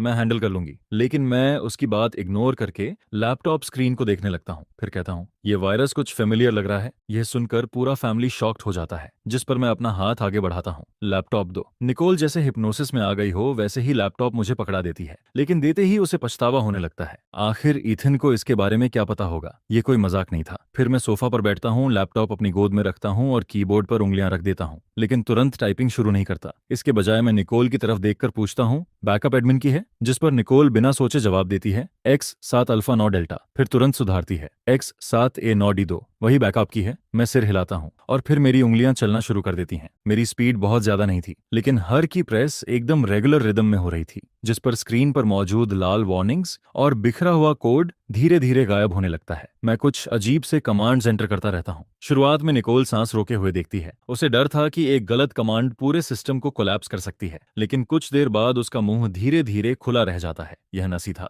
न पाइथन। कोड स्ट्रक्चर पूरी तरह अनकन्वेंशनल था। आखिर यह कोडिंग स्टाइल आई कहां से थी? 3 मिनट से भी कम समय में पूरा सिस्टम नॉर्मल हो जाता है। फिर मैं कुछ और लाइंस टाइप करता हूँ, जिस पर स्क्रीन पर एक कॉम्प्लेक्स नेटवर्क टोपोलॉजी दिखाई देती है और उसके अंदर एक ब्लिंकिंग रेड डॉट पागलों की तरह भागने की कोशिश कर रही होती है। फिर मैं कहता हूँ लोकेट कर लिया और आखिरी कमांड एंटर करके एंटर की दबा देता हूँ, जिस पर स्क्रीन पर मौजूद रेड डॉट फटकर ग्रे पैच में बदल जाती है। फिर मैं शांति से कहता हूँ हो गया। उनका मेन सर्वर कुछ समय के लिए ऑफलाइन रहेगा। इसके बाद मैं लैपटॉप बंद करता हूँ और पूरी तरह पर्ट्रीफाइड निकोल को वापस पकड़ा देता हूँ। निकोल कांपते हुए हाथों से लैपटॉप लेती है। लिविंग रूम में फिर से मौत जैसी खामोशी छा जाती है। वह तुरंत सिस्टम लॉग्स चेक करती है और टेक हेड को कॉल लगाती है। फोन के दूसरी तरफ मैनेजर की आवाज एक्साइटमेंट से कांप रही होती है। मिसेस वॉकर, वायरस अचानक गायब हो गया। डेटा पूरी तरह सेफ है और हमने अटैक सोर्स ट्रेस भी कर लिया। ऐसा लग रहा है कि उन्होंने खुद को ही उड़ा दिया। उनका पूरा नोट डाउन हो गया है। फोन कटते ही निकोल अपने भाई को घूरती रह जाती है, जो उतना ही काम दिखाई दे रहा था जैसे उसने अभी सिर्फ पानी का एक ग्लास दिया हो। उसका दिमाग पूरी तरह गूंज रहा था, इथन तुम, लेकिन उसकी जुबान पूरा सेंटेंस तक नहीं बना पाती। जिस पर मैं बिल्कुल मैटर ऑफ फैक्ट टोन में कहता हूँ एक बार बोर्ड हो गया था। प्रोग्रामिंग की कुछ बुक्स पढ़ ली थी। यह सुनकर निकोल को ऐसा फील होता है कि उसके कंप्यूटर साइंस के 10 साल पूरी तरह बेकार चले गए। अचानक टीफनी उछलकर खड़ी हो जाती है और मेरा हाथ पकड़ लेती है। फिर चमकती हुई आंखों से कहती है, इथन तुम मेरे भाई नहीं हो। नहीं, तुम तो मेरे गॉड हो। I love you. जिस पर मैं हल्का सा भौहें सिकोड़ता हूँ और आराम से अपना हाथ छुड़ा लेता हूँ। इतना भी जरूरी नहीं है। यह देखकर मिस्टर वॉकर, मिसेस वॉकर और विक्टोरिया एक दूसरे को देखते हैं, लेकिन समझ नहीं पाते कि इस सिचुएशन पर आखिर रिएक्ट कैसे करें। आखिर इसने यह सब कब सीख लिया? जैसे ही मैं सीढ़ियों की तरफ बढ़ता हूँ, निकोल मेरी पीठ को देखते हुए धीरे से कहती है, मुझे लगता है वॉकर फैमिली ने शायद किसी ऐसे इंसान को जन्म दिया है जो दुनिया बदलने वाला है। जिस पर विक्टोरिया मन ही मन सोचती है, मुझे भी लगता है कि इसकी पूरी पॉसिबिलिटी है। वहीं दूसरी तरफ दुनिया बदलने वाला इंसान अपने रूम में वापस पहुंचता है और क्लो को शांति से कॉन्ड देता है। अभी जो वायरस वेरिएंट था उसका कोड मुझे भेज देना। थोड़ा इंटरेस्टिंग लगा? Yes sir. इधर लिविंग रूम में निकोल लैपटॉप को ऐसे पकड़े घूम रही होती है जैसे वह कोई ब्लेस्ड आर्टिफैक्ट हो। वह लगातार बड़बड़ा रही होती है, ये कोई सेंस नहीं बनाता। उस डिक्रिप्शन कोड की स्ट्रक्चर एग्जिस्टिंग फ्रेमवर्क्स को पूरी तरह इग्नोर करती है। फिर वह विक्टोरिया की तरफ मुड़ती है। विक्टोरिया, तुमने देखा था ना मेरा भाई? सिर्फ 3 मिनट, केवल 3 मिनट। विक्टोरिया उसकी लगातार पेसिंग देखकर लगभग चक्कर खाने लगती है। फिर थके हुए अंदाज में जवाब देती है, हाँ मैंने देखा। लेकिन निकोल का एक्साइटमेंट कम होने का नाम नहीं लेता। वह टिफनी की तरफ देखकर कहती है, वह स्कॉर्पियन था, इंटरनेशनल लेवल का टॉप रैंक्ड हैकिंग ग्रुप।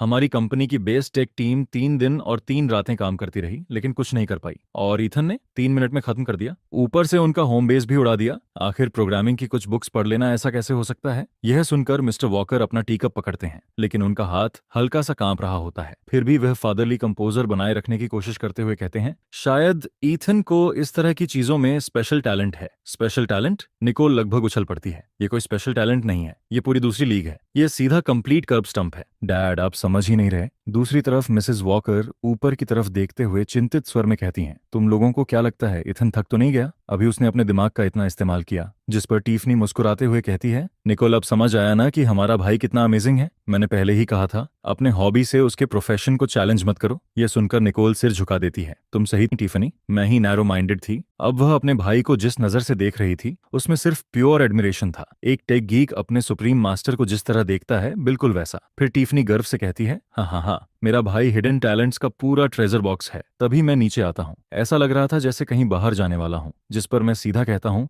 मैं थोड़ी देर के लिए बाहर जा रहा हूँ। यह सुनते ही निकोल तुरंत खड़ी हो जाती है। ओ एथन, बाहर जा रहे हो? राइड चाहिए या कुछ खरीदना है? Latest top of the line computer server, मैं तुम्हें दर्जन भर दिला सकती हूँ। उसका उत्साह अब असामान्य स्तर पर पहुंच चुका था। मैं कुछ सेकंड उसे देखता हूँ, फिर सिर हिलाकर जवाब देता हूँ, जरूरत नहीं, बस कुछ खरीदने जा रहा हूँ। कुछ खरीदने? निकोल तुरंत बोल पड़ती है, मैं भी चलती हूँ। जिस पर मिसेस वॉकर भी जल्दी से कहती हैं, हाँ अपनी सिस्टर को साथ ले जाओ। अब पूरा परिवार मुझे किसी किंग की तरह ट्रीट करने के लिए तैयार बैठा था। मैं निकोल के उत्साहित चेहरे को देखता हूँ, 2 सेकंड रुकता हूँ, फिर दोबारा वही बात कहता हूँ, मैंने पहले बस कंप्यूटर्स के बारे में थोड़ा बहुत सीखा था। यह सुनकर पूरे परिवार के दिमाग में एक ही बात आती है, थोड़ा बहुत। इसे यह थोड़ा बहुत कहता है। निकोल के होंठ हल्के से फड़कते हैं, लेकिन वह किसी तरह मुस्कान बनाए रखती है। एथन, तुम बहुत ज्यादा मॉडस्ट हो। अगर वह थोड़ा था तो हम सब कंप्यूटर इलिटरेट हैं, लेकिन मैं उनकी एक्साइटमेंट समझ ही नहीं पाता। फिर शांति से कहता हूँ, उस ऑर्गेनाइजेशन की डिफेंस आर्किटेक्चर में 3 ऑब्वियस वल्नरेबिलिटीज थीं। उनका फायदा उठाना मुश्किल नहीं था। ऑब्वियस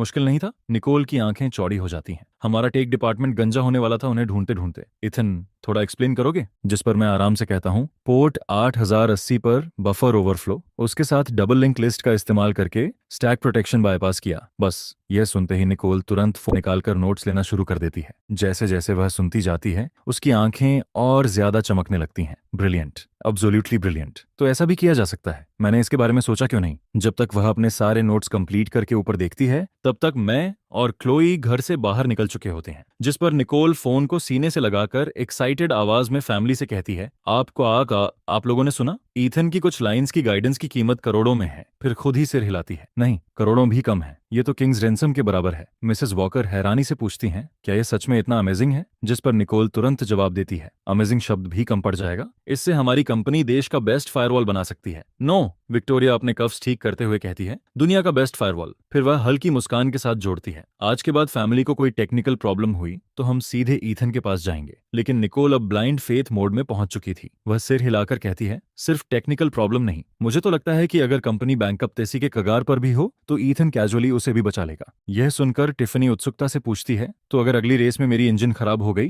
तो मैं ईथन से उसे भी चेक करवा सकती हूँ? जिस पर पूरा परिवार उसे ऐसे देखता है जैसे उसने दुनिया का सबसे बेवकूफ सवाल पूछ लिया हो। यह देखकर टिफनी चुपचाप अपना मुंह बंद कर लेती है। फिर मिस्टर वॉकर गहरी सांस लेते हैं और घोषणा करते हैं, शॉर्ट में कहूं तो आज के बाद इथान जो कहेगा वही सही होगा। अगर वह कहता है कि उसे किसी चीज का थोड़ा नॉलेज है तो हम मान लेंगे कि उसे उसके बारे में 1 अरब चीजें पता है। जिस पर पूरे वॉकर फैमिली के मेंबर्स गंभीरता से सिर हिलाते हैं। अब उन्होंने आखिरकार नई रियलिटी को पूरी तरह एक्सेप्ट कर लिया था। उनका यंग मास्टर एक walking all powerful cheat code था। उसी दिन दोपहर में मिसेस वॉकर गार्डन में अपनी कुछ फ्रेंड्स के साथ टी पी रही होती हैं। उन्हें यूथ के समय से एंजाइना की प्रॉब्लम थी जिसे वह मेडिसिन से कंट्रोल करती थीं। लेकिन अचानक उनका चेहरा पीला पड़ जाता है। वह अपना सीना पकड़ लेती हैं और सांस लेने के लिए संघर्ष करते हुए नीचे गिर जाती हैं। मैडम, जल्दी मेडिसिन लाओ। हेलो डॉक्टर एवंस, फौरन वॉकर एस्टेट पहुंचिए, मिसेस वॉकर को अटैक आया है। यह खबर सुनते ही मिस्टर वॉकर और उनकी तीनों बेटियां अपने अपने ऑफिस और स्कूल से घर की तरफ दौड़ पड़ती हैं। हनी, डरो मत, डॉक्टर रास्ते में है, बस थोड़ा और संभल कर रहो। विक्टोरिया घबराकर पूछती है, मॉम, मेडिसिन ली थी? जिस पर मिसेस वॉकर कमजोर आवाज में कहती हैं, अभी ली थी,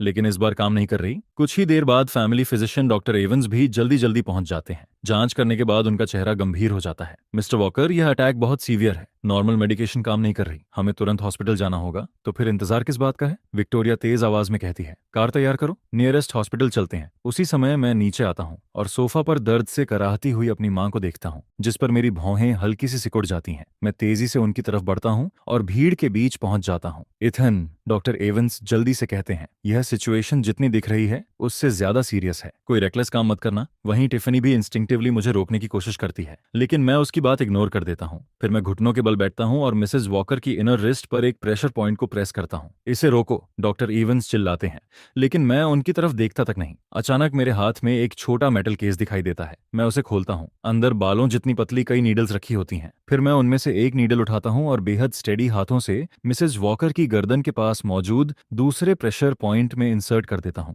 यह देखकर डॉक्टर एवंस गुस्से से चिल्लाते हैं, ये पागलपन है, तुम ऐसे अकुप्रेशर नहीं कर सकते। लेकिन तभी कुछ ऐसा होता है जिससे सबके चेहरे बदल जाते हैं। मिसेस वॉकर की तेज सांसें धीरे धीरे नॉर्मल होने लगती हैं। उनका दर्द साफ तौर पर कम हो चुका था। यह देखकर पूरे रूम में शौक छा जाता है। फिर मैं नीडल वापस रखता हूँ, केस से एक छोटा नोटपैड और पेन निकालता हूँ, कुछ हर्ब्स और डोजेस लिखता हूँ और पेपर डॉक्टर एवंस की तरफ बढ़ा देता हूँ। यह हर्ब्स इसी प्रिस्क्रिप्शन के अनुसार लाओ। 3 कप पानी को उबालकर 1 कप रहने दो, अभी। मेरी आवाज में बहस की कोई जगह नहीं होती। जिस पर डॉक्टर एवंस इंस्टिंक्टिवली पेपर पकड़ लेते हैं, लेकिन जैसे ही उनकी नजर प्रिस्क्रिप्शन पर पड़ती है उनकी आंखें फैल जाती हैं। ट्रैंक्विल हार्ट डिकॉक्शन, तुम्हें यह कैसे पता? अगले ही पल वह प्रिस्क्रिप्शन को किसी सीक्रेट टेक्स्ट की तरह पकड़ लेते हैं। मैं अभी लेकर आता हूँ। फिर वह लगभग दौड़ते हुए बाहर निकल जाते हैं। जल्दी डाउनटाउन अपोथेकेरी चलो। नहीं, मैं खुद जाऊंगा। एक बार फिर पूरा लिविंग रूम अजीब सी खामोशी में डूब जाता है। सब लोग मुझे घूर रहे होते हैं। इसी बीच मिसेस वॉकर मेरा हाथ पकड़ लेती हैं। उनकी आंखों से आंसू बह रहे होते हैं। इथन, तुम्हें ऐसे सब करना आता है? जिस पर मैं सामान्य स्वर में जवाब देता हूँ, बहुत समय पहले एक ओल्ड ट्रेडिशनल हीलर से थोड़ा सीखा था। यह सुनकर टिफनी का मुंह खुला का खुला रह जाता है। उसे लगने लगता है कि थोड़ा सीखा था नाम की फ्रेज का मतलब पूरी तरह टूट चुका है। दूसरी तरफ निकोल तेजी से नोट्स टाइप कर रही होती है। उसकी आंखें चमक रही थीं। Subject has mastered a lost form of traditional healing. वहीं विक्टोरिया पहली बार पूरी क्लैरिटी के साथ रियलाइज करती है कि उसके भाई के पास ऐसी एबिलिटीज और एक्सपीरियंसेस हैं जिनकी वह लोग कल्पना भी नहीं कर सकते। मिस्टर वॉकर अपनी वाइफ के चेहरे पर लौटती हुई रंगत देखते हैं, लेकिन उनके दिल में अभी भी डर की थोड़ी सी परछाई मौजूद होती है। वह मन ही मन सोचते हैं, थैंक गॉड इथन घर पर था। मिसेस वॉकर मेरा हाथ कसकर पकड़ती हैं। इथन, मैं ठीक हो जाऊंगी ना? हाँ, मेडिसिन समय पर लेना, फिर कोई बड़ी प्रॉब्लम नहीं होगी। मैं ये बात ऐसे कहता हूँ जैसे किसी के कंधे से धूल झाड़ी हो। कुछ देर बाद डॉक्टर एवंस वापस आते हैं। मेडिसिन तैयार की जाती है और मिसेस वॉकर उसे पी लेती हैं, जिस पर उनका चेहरा धीरे धीरे हेल्दी पिंक कलर में लौटने लगता है। वह अपने दम पर बैठ भी जाती हैं। यह देखकर डॉक्टर एवंस उत्साह से भर जाते हैं। मिरेकल, यह सचमुच मिरेकल है। फिर वह मेरी तरफ देखते हुए पूछते हैं, यंग मास्टर वॉकर, यह प्रिस्क्रिप्शन और यह आक्यूपंक्चर टेक्निक आपने कहाँ सीखी? लेकिन तब तक मैं मेटल केस बंद कर चुका होता हूँ। फिर बस इतना कहता हूँ, गांव के एक बूढ़े आदमी से। इतना कहकर मैं वापस ऊपर चला जाता हूँ और पीछे वॉकर फैमिली व डॉक्टर एवंस को छोड़ देता हूँ, जिनके दिमाग अभी भी घूम रहे होते हैं। मेरी जाती हुई पीठ को देखते हुए टिफनी धीरे से कहती है, अब अगर इथन मुझसे कह दे कि वह गॉड को पर्सनली जानता है तो मैं उस पर भी विश्वास कर लूंगी। जिस पर मिस्टर वॉकर गहरी सांस लेते हैं और अल्फ्रेड से कहते हैं, आज के बाद मैडम की हेल्थ के मामले में इथन की राय सबसे ऊपर होगी। Yes sir. अब उन्हें पूरी तरह समझ आ चुका था। उनका बेटा सिर्फ एक वॉकिंग एनसाइक्लोपीडिया नहीं था, वह एक मास्टर फिजिशियन भी था। मेडिसिन पीने के बाद मिसेस वॉकर गहरी नींद में चली जाती हैं। उनका चेहरा गुलाबी दिखाई दे रहा था और सांसें पूरी तरह स्टेडी थीं। वहीं डॉक्टर एवंस प्रिस्क्रिप्शन की कॉपी हाथ में पकड़े खड़े रहते हैं, मानो वह कोई प्राइसलेस ट्रेजर हो। वह लगातार बड़बड़ा रहे होते हैं, यह सिनर्जी, यह कॉम्बिनेशन, बोल्ड होने के बावजूद इतनी प्रिसिज डोजेज, यह निश्चित रूप से एक लॉस्ट एंशिएंट फॉर्मूला है। यंग मास्टर वॉकर एक जीनियस हैं। इसके बाद मिस्टर वॉकर अपनी बेटियों को अपने अपने काम पर लौटने के लिए कहते हैं, लेकिन जब वह बाद में लिविंग रूम में आते हैं तो देखते हैं कि तीनों में से कोई भी नहीं गया। सभी सोफा पर बैठी हुई थीं और उनके चेहरों पर अलग अलग इमोशंस का मिश्रण दिखाई दे रहा था। फिर निकोल चमकती आंखों के साथ कहती है, डैड, आपने देखा था ना, इथन ने बस 2-4 चीजें की और मॉम ठीक हो गई। उसने पहले ही मॉम के इंटरवेंशन से पहले और बाद के हार्ट रेट और ब्लड प्रेशर डेटा का कंपेरेटिव एनालिसिस कर लिया था, जिस पर वह उत्साहित होकर कहती है, इफेक्ट अनबिलीवेबल है। उस प्रिस्क्रिप्शन का नाम मैंने डेटाबेस में चेक किया। ट्रैंक्विल हार्ट डिकॉक्शन का नाम सिर्फ कुछ स्कैटर्ड एंशिएंट टेक्स्ट्स में मिलता है। यह सुनकर विक्टोरिया, जो सबसे काम थी, उसकी आंखों में भी शौक साफ दिखाई दे रहा था। डॉक्टर एवंस ने कहा कि अगर हम मॉम को हॉस्पिटल भी ले जाते और सबसे एडवांस्ड इक्विपमेंट और टेक्नोलॉजी का इस्तेमाल करते, तब भी शायद रिजल्ट ईथन जितना अच्छा या इतना फास्ट नहीं होता। यह सुनकर चारों एक दूसरे को देखते हैं और एक बार फिर साइलेंस में डूब जाते हैं। फिर टिफनी अचानक खड़ी हो जाती है। नहीं, अब मुझे उससे पूछना ही पड़ेगा कि आखिर चल क्या रहा है। उसके पास और कितने सरप्राइजेस हैं जिनके बारे में हमें कुछ नहीं पता। इतना कहकर वह सीढ़ियों की तरफ दौड़ पड़ती है। मेरा रूम का दरवाजा थोड़ा खुला हुआ था। मैं डेस्क पर बैठा कंप्यूटर में कुछ डेटा प्रोसेस कर रहा होता हूँ, जबकि क्लो हमेशा की तरह चुपचाप मेरे बगल में खड़ी रहती है। टिफनी दरवाजे पर नॉक करती है और अपनी नजर में सबसे चार्मिंग स्माइल देती है। इथन, बिजी हो? हाँ, मॉम के लिए जो प्रिस्क्रिप्शन दिया था और जो एक्यूपंक्चर किया था वह सच में अमेजिंग था। तुमने ये सब किससे सीखा? इसी बीच मिस्टर वॉकर, विक्टोरिया और निकोल भी रूम में आ जाते हैं। उनके चेहरों पर क्यूरियोसिटी साफ दिखाई दे रही थी, जिस पर मेरी नजर उन सब पर घूमती है और मैं सामान्य स्वर में जवाब देता हूँ, एक ओल्ड ट्रेडिशनल हीलर से सीखा था। कंट्री साइड का फोक रेमेडी है। यह सुनकर टिफनी के होंठ फड़क जाते हैं। कैसा कंट्री साइड है ये,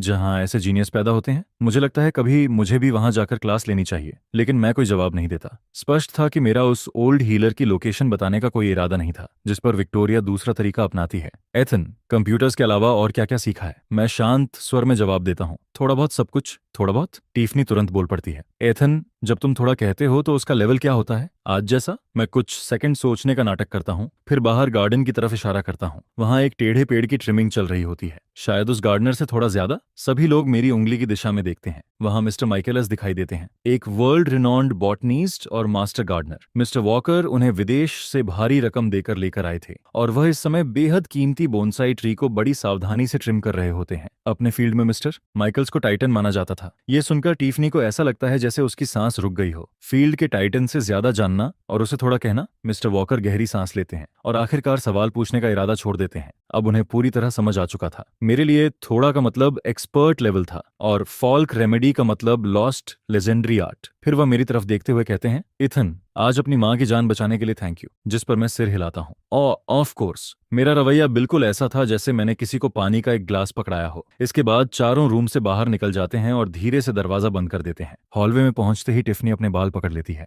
आह सिस्टर्स, आपने सुना? वो मिस्टर माइकेलस से ज्यादा जानता है। मिस्टर माइकेलस एक पेड़ ट्रिम करने के जितने पैसे लेते हैं उससे मैं स्पोर्ट्स कार खरीद सकती हूँ। दूसरी तरफ निकोल की आंखें खाली सी हो जाती हैं। फिर वह बड़बड़ाती है, अब मुझे शक होने लगा है कि ईथन जब कंट्री साइड कहता है तो शायद उसका मतलब अर्थ पर मौजूद कोई हिडन एडवांस्ड सिविलाइजेशन होता है। विक्टोरिया अपने टेम्पल्स दबाती है। आज के बाद ईथन जो भी कहे या करे हम सरप्राइज नहीं होंगे। जिस पर मिस्टर वॉकर गंभीरता से सिर हिलाते हैं। सही कहा, मुझे जल्दी से इस बात की आदत डालनी होगी कि मेरा बेटा फोक रेमेडीज का ऑमनिपोटेंट मास्टर है। उसी समय नीचे लिविंग रूम में डॉक्टर एवंस अभी भी प्रिस्क्रिप्शन को किसी ट्रेजर की तरह पकड़े हुए थे। जैसे ही उन्होंने मिस्टर वॉकर को देखा वह तुरंत उनकी तरफ दौड़ पड़े। मिस्टर वॉकर, यंग मास्टर कहाँ हैं? मैं उनका अप्रेंटिस बनना चाहता हूँ। नहीं, अप्रेंटिस भी नहीं, अगर मुझे बस उनके पास खड़े होकर सीखने दिया जाए तो वही काफी है। जिस पर मिस्टर वॉकर थकी हुई आवाज में कहते हैं, डॉक्टर एवंस शांत हो जाइए, वह सिर्फ एक फोक रेमेडी था। लेकिन डॉक्टर एवंस के मन में सिर्फ एक ही बात चल रही थी, फोल्क रेमेडी? कैसा फोल्क रेमेडी जो प्रैक्टिकली किसी को मौत के मुंह से वापस ले आए? उस पल वॉकर फैमिली एक बार फिर गहराई से समझ जाती है कि उनके और मेरे बीच सोच का कितना बड़ा अंतर मौजूद है। इसके कुछ समय बाद मल्लहैंड ड्राइव के बेस पर भारी भीड़ जमा होती है। आज रात कैनियन रोड रेस होने वाली थी और इस रेस को देखने के लिए काउंटलेस स्पेक्टेटर्स आए हुए थे। पूरी वॉकर फैमिली भी वहां मौजूद थी। टिफनी एक कॉम्पिटिटर के रूप में रेस में हिस्सा ले रही थी और खासकर अपने हाल ही में लौटे भाई ईथन के सामने अपनी स्किल्स दिखाकर थोड़ा बिग सिस्टर क्रेडिट वापस पाना चाहती थी। हम सब रोड के किनारे स्पेक्टेटर एरिया में बैठे होते हैं। सामने लगा विशाल स्क्रीन रेस को रियल टाइम में ब्रॉडकास्ट कर रहा होता है। स्क्रीन पर टिफनी की कस्टम पिंक स्पोर्ट्स कार आसानी से पहचानी जा सकती थी। वह वाइंडिंग माउंटेन रोड पर शानदार कंट्रोल के साथ कार चला रही होती है। इंजन की गर्जना स्पीकर्स से गूंज रही थी और क्राउड लगातार चीयर कर रहा था। जिस पर निकोल कॉन्फिडेंस के साथ कहती है, टिफनी की स्किल्स सॉलिड हैं, वह जीत जाएगी। लेकिन मिसेस वॉकर अपने कपड़े कसकर पकड़ लेती हैं। उनके चेहरे पर चिंता साफ दिखाई दे रही थी। ये लड़की भी ना, इसे बस ऐसी डेंजरस चीजें ही पसंद हैं। मुझे बहुत डर लगता है। मिस्टर वॉकर बाहर से काम दिखाई देते हैं लेकिन उनकी नजरें स्क्रीन से हटती ही नहीं। वहीं विक्टोरिया बार बार अपनी मदर को कंफर्ट करती है, हालांकि उसकी अपनी नजर भी स्क्रीन पर टिकी रहती है। दूसरी तरफ मैं कॉर्नर में बैठा टैबलेट पकड़े होता हूँ। ऊपर से देखने पर ऐसा लगता था जैसे कैजुअली ब्राउजिंग कर रहा हूँ, लेकिन असल में मैं रेस का रियल टाइम डेटा मॉनिटर कर रहा था। क्लोई हमेशा की तरह मेरे बगल में खड़ी रहती है। वह कम बोलती थी लेकिन मेरी जरूरतों को हमेशा परफेक्टली समझ लेती थी। रेस आधी पूरी हो चुकी थी, तभी अचानक स्क्रीन की इमेज बुरी तरह हिल जाती है। जो पिंक स्पोर्ट्स कार लीड कर रही थी उसका सामना शार्प टर्न पर सामने से आती एक आउट ऑफ कंट्रोल ट्रक से हो जाता है। अचानक तेज हेडलाइट्स पूरी स्क्रीन को ढक लेती हैं और क्राउड से जोरदार गैसअप सुनाई देता है। क्या हो रहा है? अगले ही पल टिफनी स्टीयरिंग व्हील को जोर से मोड़ती है लेकिन स्पोर्ट्स कार गार्डरेल से टकरा जाती है। धातु के घिसने की चीख और भयंकर क्रैश की आवाज गूंजती है। फिर कार पहाड़ी ढलान से नीचे लुढ़क जाती है। यह देखकर पूरा क्राउड स्तब्ध रह जाता है। स्क्रीन तुरंत पैनिक में भरे होस्ट के चेहरे पर कट हो जाती है। टिफनी, मिसेस वॉकर की आंखों के आगे अंधेरा छा जाता है और वह लगभग बेहोश हो जाती हैं। मॉम! विक्टोरिया तुरंत उन्हें संभाल लेती है। एम्बुलेंस बुलाओ। कुछ ही सेकंड में पूरा सीन केओस में बदल जाता है। वॉकर फैमिली बुरी तरह घबरा चुकी थी। निकोल तुरंत लैपटॉप निकालती है और टिफनी का फोन लोकेट करने की कोशिश करती है, लेकिन कैनियन में सिग्नल बेहद वीक था। स्क्रीन पर सिर्फ एक धुंधला सिग्नल रेडियस दिखाई देता है। एग्जैक्ट लोकेशन का कोई पता नहीं चल रहा था। अब क्या करें? एग्जैक्ट लोकेशन नहीं मिल रही। रेस्क्यू टीम उसे कैसे ढूंढेगी? मिसेस वॉकर रोने लगती हैं। मिस्टर वॉकर का चेहरा गंभीर हो जाता है। वह बार बार रेस्क्यू लाइन पर कॉल करते हैं लेकिन कनेक्शन नहीं हो पा रहा था। तभी मैं पहली बार सिर उठाता हूँ। Latitude 34.105 north, longitude 118.358 west. यह कोऑर्डिनेट्स रेस्क्यू टीम को भेज दो। यह सुनकर विक्टोरिया चौंक जाती है। ईथन, तुम्हें इतनी एग्जैक्ट लोकेशन कैसे पता चली? मैं बिना घबराए जवाब देता हूँ। उसके फोन का आखिरी सिग्नल पकड़ा था। टेरेन और फॉल ट्रेजेक्ट्री के आधार पर पोजीशन कैलकुलेट की है। यह कहते हुए भी मेरी उंगलियां टैबलेट पर चलती रहती हैं। विक्टोरिया सवाल पूछने में समय बर्बाद नहीं करती और तुरंत कोऑर्डिनेट्स रेस्क्यू टीम को भेज देती है। लेकिन थोड़ी देर बाद रेडियो से एंग्जायस आवाज सुनाई देती है। टेरेन बहुत स्टीप है, उस लोकेशन तक पहुंचने में अभी 40 मिनट और लगेंगे। यह सुनकर सबके चेहरे बदल जाते हैं। 40 मिनट? टिफनी के पास इतना समय नहीं है। मिस्टर वॉकर बेचैनी से चहलकदमी करने लगते हैं। तभी अचानक क्लो आगे आती है। सर, मुझे जाने दीजिए, मेरे पास प्रोफेशनल ट्रेनिंग है, मैं कर सकती हूँ। यह सुनकर सभी हैरान रह जाते हैं क्योंकि क्लोई आमतौर पर बहुत कम बोलती थी। मैं उसकी तरफ देखता हूँ और मेरी भौहें हल्की सी सिकुड़ जाती हैं। वॉकर फैमिली में आने के बाद पहली बार मेरे चेहरे पर इतना स्पष्ट इमोशन दिखाई देता है। ये बहुत डेंजरस है। मैं जानता था कि क्लो स्किल्ड है, लेकिन रात का अंधेरा, खतरनाक ढलान और ऊंचा रिस्क सब कुछ मुश्किल बना रहे थे। मेरी आवाज में चिंता की हल्की झलक मौजूद थी जिसे सुनकर वॉकर फैमिली भी चौंक जाती है क्योंकि मैं आमतौर पर इतना इमोशन शो नहीं करता था। लेकिन क्लो की आंखें दृढ़ बनी रहती हैं। Sir, miss Tiffany critical condition में है, हम और वेट नहीं कर सकते। कुछ पल तक मैं चुप रहता हूँ, फिर आखिरकार सिर हिलाता हूँ। ठीक है, मैं तुम्हें रियल टाइम गाइड करूंगा, सेफ रहना। इसके साथ ही मैं सबसे ऑप्टिमल रूट उसके फोन पर भेज देता हूँ। पता नहीं क्यों, लेकिन मेरी उंगलियां थोड़ी ठंडी महसूस हो रही थीं। Thank you. क्लो हल्का सा सिर झुकाती है, मैं केयरफुल रहूंगी। और फिर बिना समय गनवाए अंधेरे का फायदा उठाकर ढलान की तरफ बढ़ जाती है। मैं वहीं खड़ा रह जाता हूँ, मेरी नजर उसी दिशा में टिकी रहती है जहां वह गई थी। यह देखकर विक्टोरिया धीरे से कहती है, इथन किसी के लिए कभी इतना नर्वस नहीं हुआ। समय धीरे धीरे बीतता है, हर सेकंड यातना जैसा महसूस हो रहा था। स्पेक्टेटर्स धीरे धीरे जा चुके थे, अब वहां सिर्फ चिंतित वॉकर फैमिली बची थी।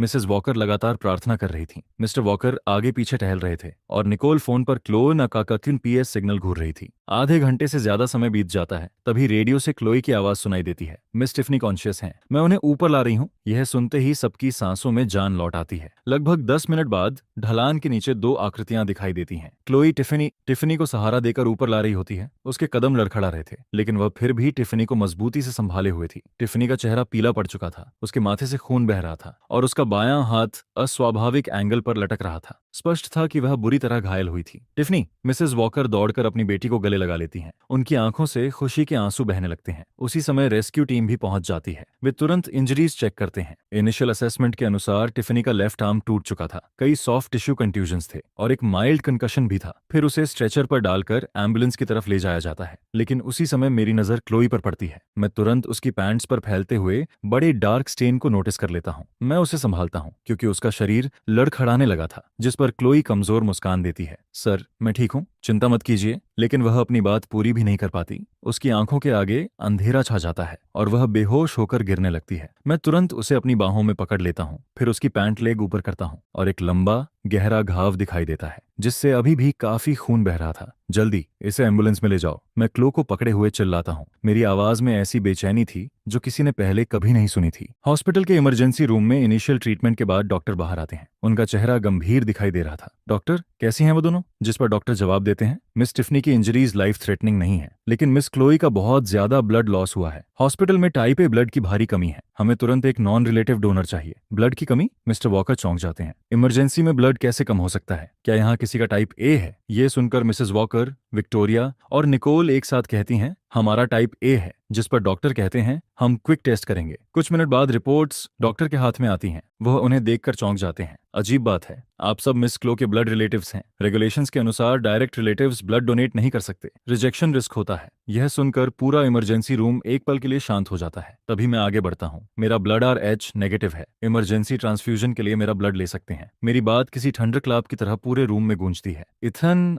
विक्टोरिया की आंखें फैल जाती हैं। तुमने क्या कहा? तुम RH नेगेटिव हो? लेकिन हमारी पूरी फैमिली तो... उसकी बात अधूरी रह जाती है, लेकिन सभी उसका मतलब समझ जाते हैं। अचानक मिसेस वॉकर को कुछ याद आता है। उनका चेहरा एकदम पीला पड़ जाता है। फिर कांपती आवाज में वह कहती हैं, जब तुम पैदा हुए थे हॉस्पिटल में एक मिक्सअप हुआ था। तभी मैं शांत तरीके से एक फाइल निकालता हूँ और कहता हूँ, हमारी राइवल कंपनी ने बीच में इंटरफियर किया था और उसी दौरान बेबीज को बदल दिया गया था। हम हमेशा यही सोचते रहे कि वह एक लड़का था। हमने कभी दोबारा इस बात पर शक नहीं किया, लेकिन मैंने भी कभी इमेजिन नहीं किया था कि सच्चाई कुछ और होगी। जिस पर मैं फाइल खोलकर आगे कहता हूँ, उस साल के सर्विलांस रिकॉर्ड्स और स्टाफ ट्रांसफर लिस्ट्स सब यहीं मौजूद हैं। हमारे रायल्स ने वॉकर फैमिली पर अटैक करने की कोशिश में जेंडर कंफर्म होने से पहले ही मुझे उठा लिया था। इसके बाद अपने ट्रैक्स छिपाने के लिए उन्होंने DNA सैंपल्स तक बदल दिए थे, जिसकी वजह से रिपोर्ट में फेमिलियर मैच दिखाई दिया था। लेकिन रियल वॉकर चाइल्ड क्लो है। उन्होंने जानबूझकर उसे मेरी असिस्टेंट बनाकर रखा ताकि वह पूरी जिंदगी एक सब ओनर्डिनेट रोल में जीती रहे। यह सुनकर वहां मौजूद हर इंसान के अंदर इमोशंस का तूफान उठने लगता है। जिस पर मिसेस वॉकर हॉस्पिटल बेड पर बेहोश पड़ी क्लो को देखती है और उनकी आंखों से लगातार आंसू बहने लगते हैं। मेरी बेटी, तुमने इतने सालों तक कितना कुछ सहा है। इसके बाद इमरजेंसी ट्रांसफ्यूजन के बाद क्लोई आखिरकार डेंजर से बाहर आ जाती है और धीरे धीरे होश में आने लगती है। जिस पर जब उसे अपनी असली पहचान की सच्चाई पता चलती है,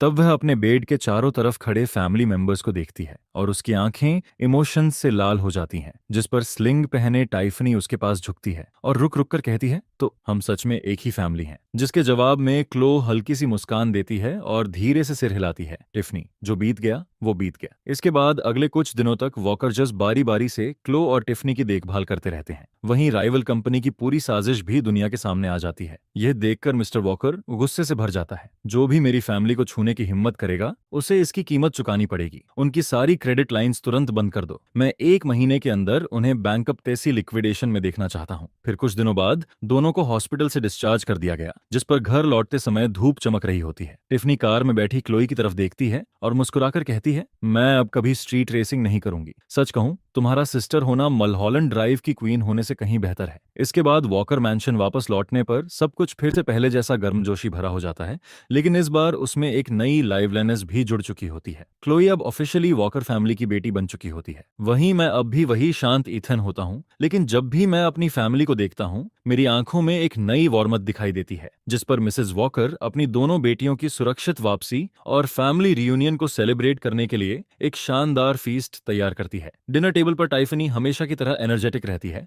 और लगातार क्लो से सवाल पूछती रहती है। वहीं विक्टोरिया और निकोल भी अपनी लंबे समय से खोई हुई सिस्टर पर खूब प्यार लुटाती रहती हैं। फिर कुछ महीने बाद वॉकर मैंशन के गार्डन में खूबसूरत गार्डेनियाज पूरी तरह खिल चुके होते हैं और उनकी मीठी खुशबू पूरे माहौल में फैली रहती है। मैं एक स्टोन बेंच पर बैठा दूर खड़ी क्लो को देख रहा होता हूँ, जो मिसेस वॉकर के साथ फ्लावर्स प्रून कर रही होती है। सिंपल ड्रेस पहने हुए जब उसकी उंगलियां फूलों की पंखुड़ियों को हल्के से छूती हैं, तब वह किसी शांत पेंटिंग जैसी लगती है। तभी विक्टोरिया 2 ग्लासेस लेकर मेरी तरफ आती है। इथिन, कुछ ठंडा P low. Freshly squeezed watermelon juice है, जिस पर वह एक ग्लास मुझे थमा देती है। उसकी हर मूवमेंट बेहद जेंटल होती है और उसकी आंखों में परफेक्ट अमाउंट ऑफ कंसर्न दिखाई देता है। मलहोलैंड ड्राइव वाली रात के बाद जब मैंने एग्जैक्ट को नर्डिनेट्स दिए थे और हॉस्पिटल में क्लो को इमरजेंसी ब्लड ट्रांसफ्यूजन दिया था, तभी से उसका मेरे प्रति नजरिया बदल चुका था। अब उसमें सिर्फ एक बड़ी बहन वाली केयर नहीं थी, बल्कि रिस्पेक्ट और एक ऐसी सॉफ्टनेस भी थी जिसे शब्दों में बताना मुश्किल था। मैं ग्लास लेकर उसे थैंक यू कहता हूँ और जैसे ही एक एसआईप लेता हूँ, तभी टिफनी एक ब्रांड न्यू गेम कंट्रोलर लेकर दौड़ती हुई आ जाती है। एथन, मेरे साथ कुछ राउंड्स खेलो। उसका बायां हाथ पूरी तरह ठीक हो चुका होता है और उसकी पर्सनालिटी पहले की तरह लाइवली बनी रहती है, लेकिन अब जब भी वह मेरी तरफ देखती है उसमें बड़ी बहन वाली बॉसनेस नहीं होती। उसकी जगह हल्की सी गर्लिश शाइन दिखाई देती है। वहीं पास की बेंच पर निकोल बैठी होती है। उसके लैपटॉप में माउंटेन रेस्क्यू रूट ऑप्टिमाइजेशन का प्लान खुला होता है,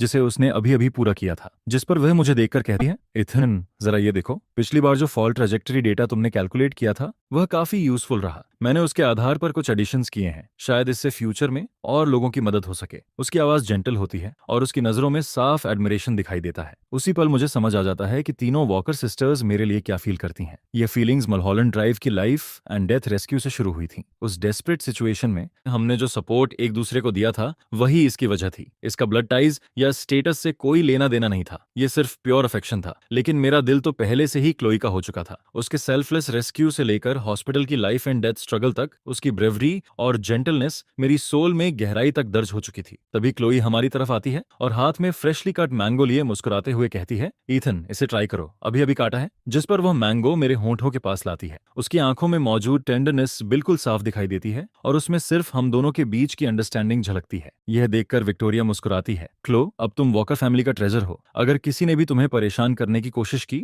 तो हम तीनों उसे कभी माफ नहीं करेंगे। सूरज की सुनहरी किरणें पूरे गार्डन को रोशन कर रही होती हैं और ग्रास पर मेरी और क्लो की लंबी शैडोज फैली हुई दिखाई देती हैं। समय धीरे धीरे आगे बढ़ता है और देखते ही देखते कई महीने गुजर गए, जिस पर जिन फीलिंग्स को उन्होंने इतने समय तक दबाकर रखा था वे एक बार फिर धीरे धीरे सामने आने लगती हैं। यह सब खुलकर नहीं होता, लेकिन इतना जरूर होता है कि सब कुछ साफ महसूस होने लगता है। विक्टोरिया अब भी जेंटल रहती है, लेकिन मेरी तरफ उसका ध्यान पहले से कहीं ज्यादा बढ़ जाता है। जब भी मैं और क्लोई वॉकर हाउस आते हैं, टेबल पर मेरा फेवरेट वाटरमेलन जूस पहले से रखा होता है और स्टडी रूम में मेरी पसंद की फाइनेंशियल मैगजीन्स मौजूद रहती हैं। कई बार जब मैं और मिस्टर वॉकर बिजनेस डिस्कस कर रहे होते हैं, तब विक्टोरिया चुपचाप पास बैठी रहती है, सही समय पर पानी का ग्लास दे देती है, या फिर जब मैं किसी सोच में डूबा होता हूँ तब किसी जरूरी इन्फॉर्मेशन की तरफ इशारा कर देती है। एक बार मैंने कैजुअली कहा था कि मुझे हैंडमेड वुडन ऑर्नामेंट्स पसंद है, जिसके कुछ समय बाद मेरे बुकशेल्फ पर एक यूनिक वुड कार्विंग दिखाई देने लगती है। विक्टोरिया मुस्कुराकर कहती है, शॉपिंग के दौरान दिखा था, यूनिक लगा। इसलिए खरीद लिया, अगर पसंद आए तो रख लेना। मैं उसकी आंखों में छिपी उम्मीद को देख लेता हूँ और सब समझ जाता हूँ, लेकिन मैं सिर्फ मुस्कुराकर उसे थैंक यू कहता हूँ और फिर वह ऑर्नामेंट क्लो को दे देता हूँ। क्लोई उसे बहुत पसंद करती है और खुशी से हाथों में पकड़ लेती है,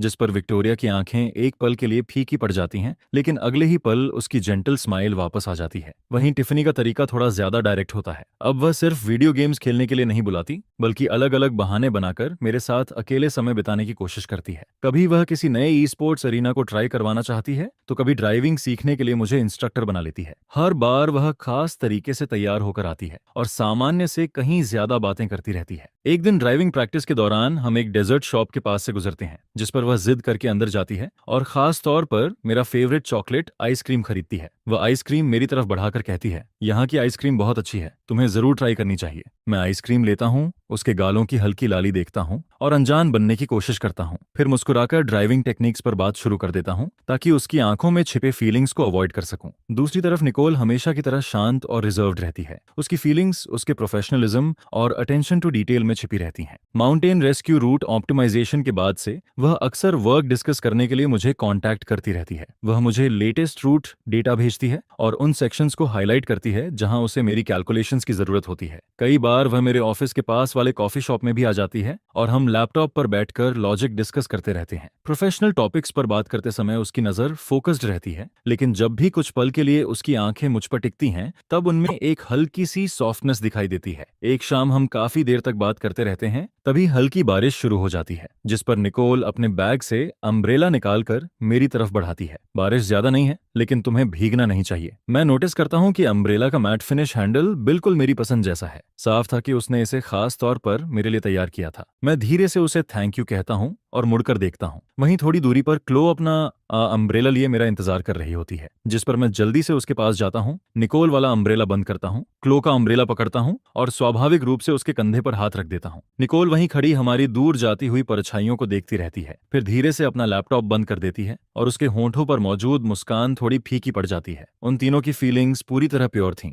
उनमें कोई राइवलरी या मैलिस नहीं था, बस अफेक्शन जताने के तरीके अलग अलग थे, लेकिन मेरे दिल का जवाब कभी नहीं बदला था। क्लोई की इमेज बहुत पहले ही मेरे हर ख्याल में बस चुकी थी। बाकी सभी की काइंडनेस सिर्फ मेरे अंदर क्लोई के लिए मौजूद फीलिंग्स को और ज्यादा क्लियर करती जा रहने को कहती है और लौटने पर हमारी सारी बातें उत्साह से सुनती है। वहीं जब मैं और निकोल वर्क डिस्कस कर रहे होते हैं, तब वह पास बैठकर किताब पढ़ती रहती है या हमारे लिए टी तैयार करती रहती है। एक दिन जब मैं और मेरे लिए कुछ तैयार करती है, तब क्लो मुस्कुराकर उसे एक्सेप्ट करती है और उसकी थॉटफुलनेस की तारीफ करती है, फील कर सकूं। दूसरी तरफ निकोल हमेशा की तरह शांत और रिजर्व्ड रहती है। उसकी फीलिंग्स, उसके प्रोफेशनलिज्म के सिस्टर्स का बिहेवियर हाल में तुम्हारे प्रति थोड़ा बदल गया है, जिस पर मैं उसका हाथ पकड़ता हूं और सीधे उसकी आंखों में देखता हूं। लेकिन मेरे दिल में सिर्फ तुम हो, हमेशा से सिर्फ तुम ही थी। यह सुनकर क्लोई की आंखों में एक कोमल मुस्कान चमक उठती है और वह अपना सिर मेरे कंधे पर टिका देती है। मुझे पता है, मुझे तुम पर भरोसा है। इसके बाद अगले दिन मैं पहले से क्लो के साथ प्लान बनाता हूं और उसे लेकर काउंटी क्लर्क्स ऑफिस पहुंच जाता हूं।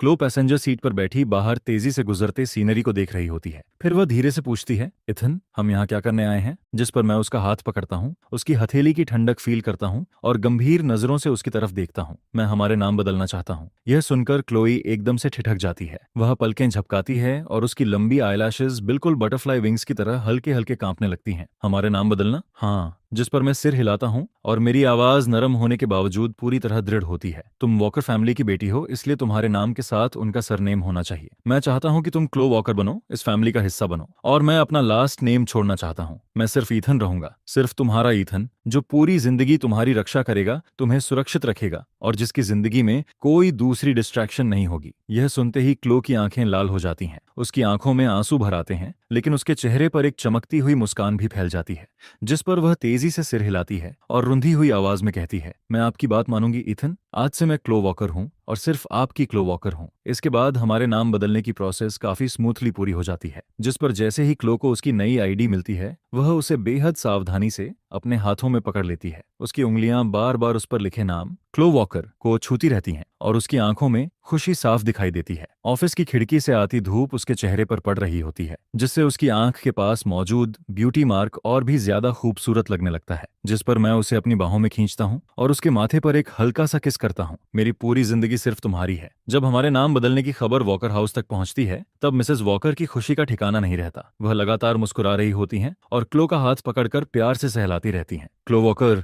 कितना खूबसूरत नाम है, बिल्कुल हमारी बेटी के लिए परफेक्ट। जिस पर मिस्टर वॉकर भी सिर हिलाते हैं और मेरी तरफ अप्रूवल भरी नजरों से देखते हुए कहते हैं, हाँ ईथन, तुमने बहुत सोच समझकर फैसला लिया है। अब से तुम्हें क्लो का अच्छे से ख्याल रखना होगा। डैड, आप चिंता मत कीजिए, मैं रखूंगा। लेकिन तीनों सिस्टर्स का रिएक्शन थोड़ा ज्यादा कॉम्प्लिकेटेड होता है। विक्टोरिया हमारी तरफ देखती है, उसके चेहरे पर अब भी जेंटल स्माइल होती है, लेकिन उसकी आंखों में एक पल के लिए डिसअपॉइंटमेंट की झलक दिखाई देती है। जिस पर वह पानी का ग्लास उठाती है, एक सिप लेती है और धीरे से कहती है, क्लोई। Ethan, congratulations. नाम बदलना अच्छी बात है, बस अब मुझे तुम्हें क्लोई वॉकर कहने की आदत डालनी पड़ेगी। यह कहते हुए वह मेरी तरफ एक नजर डालती है, लेकिन उसकी आंखों में छिपा सैडनेस पूरी तरह छिप नहीं पाता। वहीं निकोल भी धीरे से कहती है, इसका मतलब बहुत खूबसूरत है, मैं तुम दोनों के लिए शुभकामनाएं देती हूँ। लेकिन उसकी गोद में रखा हाथ धीरे धीरे मुट्ठी में बदल जाता है। मैं समझ जाता हूं कि उन्होंने अभी पूरी तरह अपने फीलिंग्स को नहीं छोड़ा है और मुझे एक साफ फैसला लेना होगा ताकि मैं क्लोई के ट्रस्ट का सम्मान कर सकूं और तीनों सिस्टर्स को भी अपनी जिंदगी में आगे बढ़ने का मौका दे सकूं। फिर उस वीकेंड वॉकर फैमिली एक डिनर पार्टी रखती है।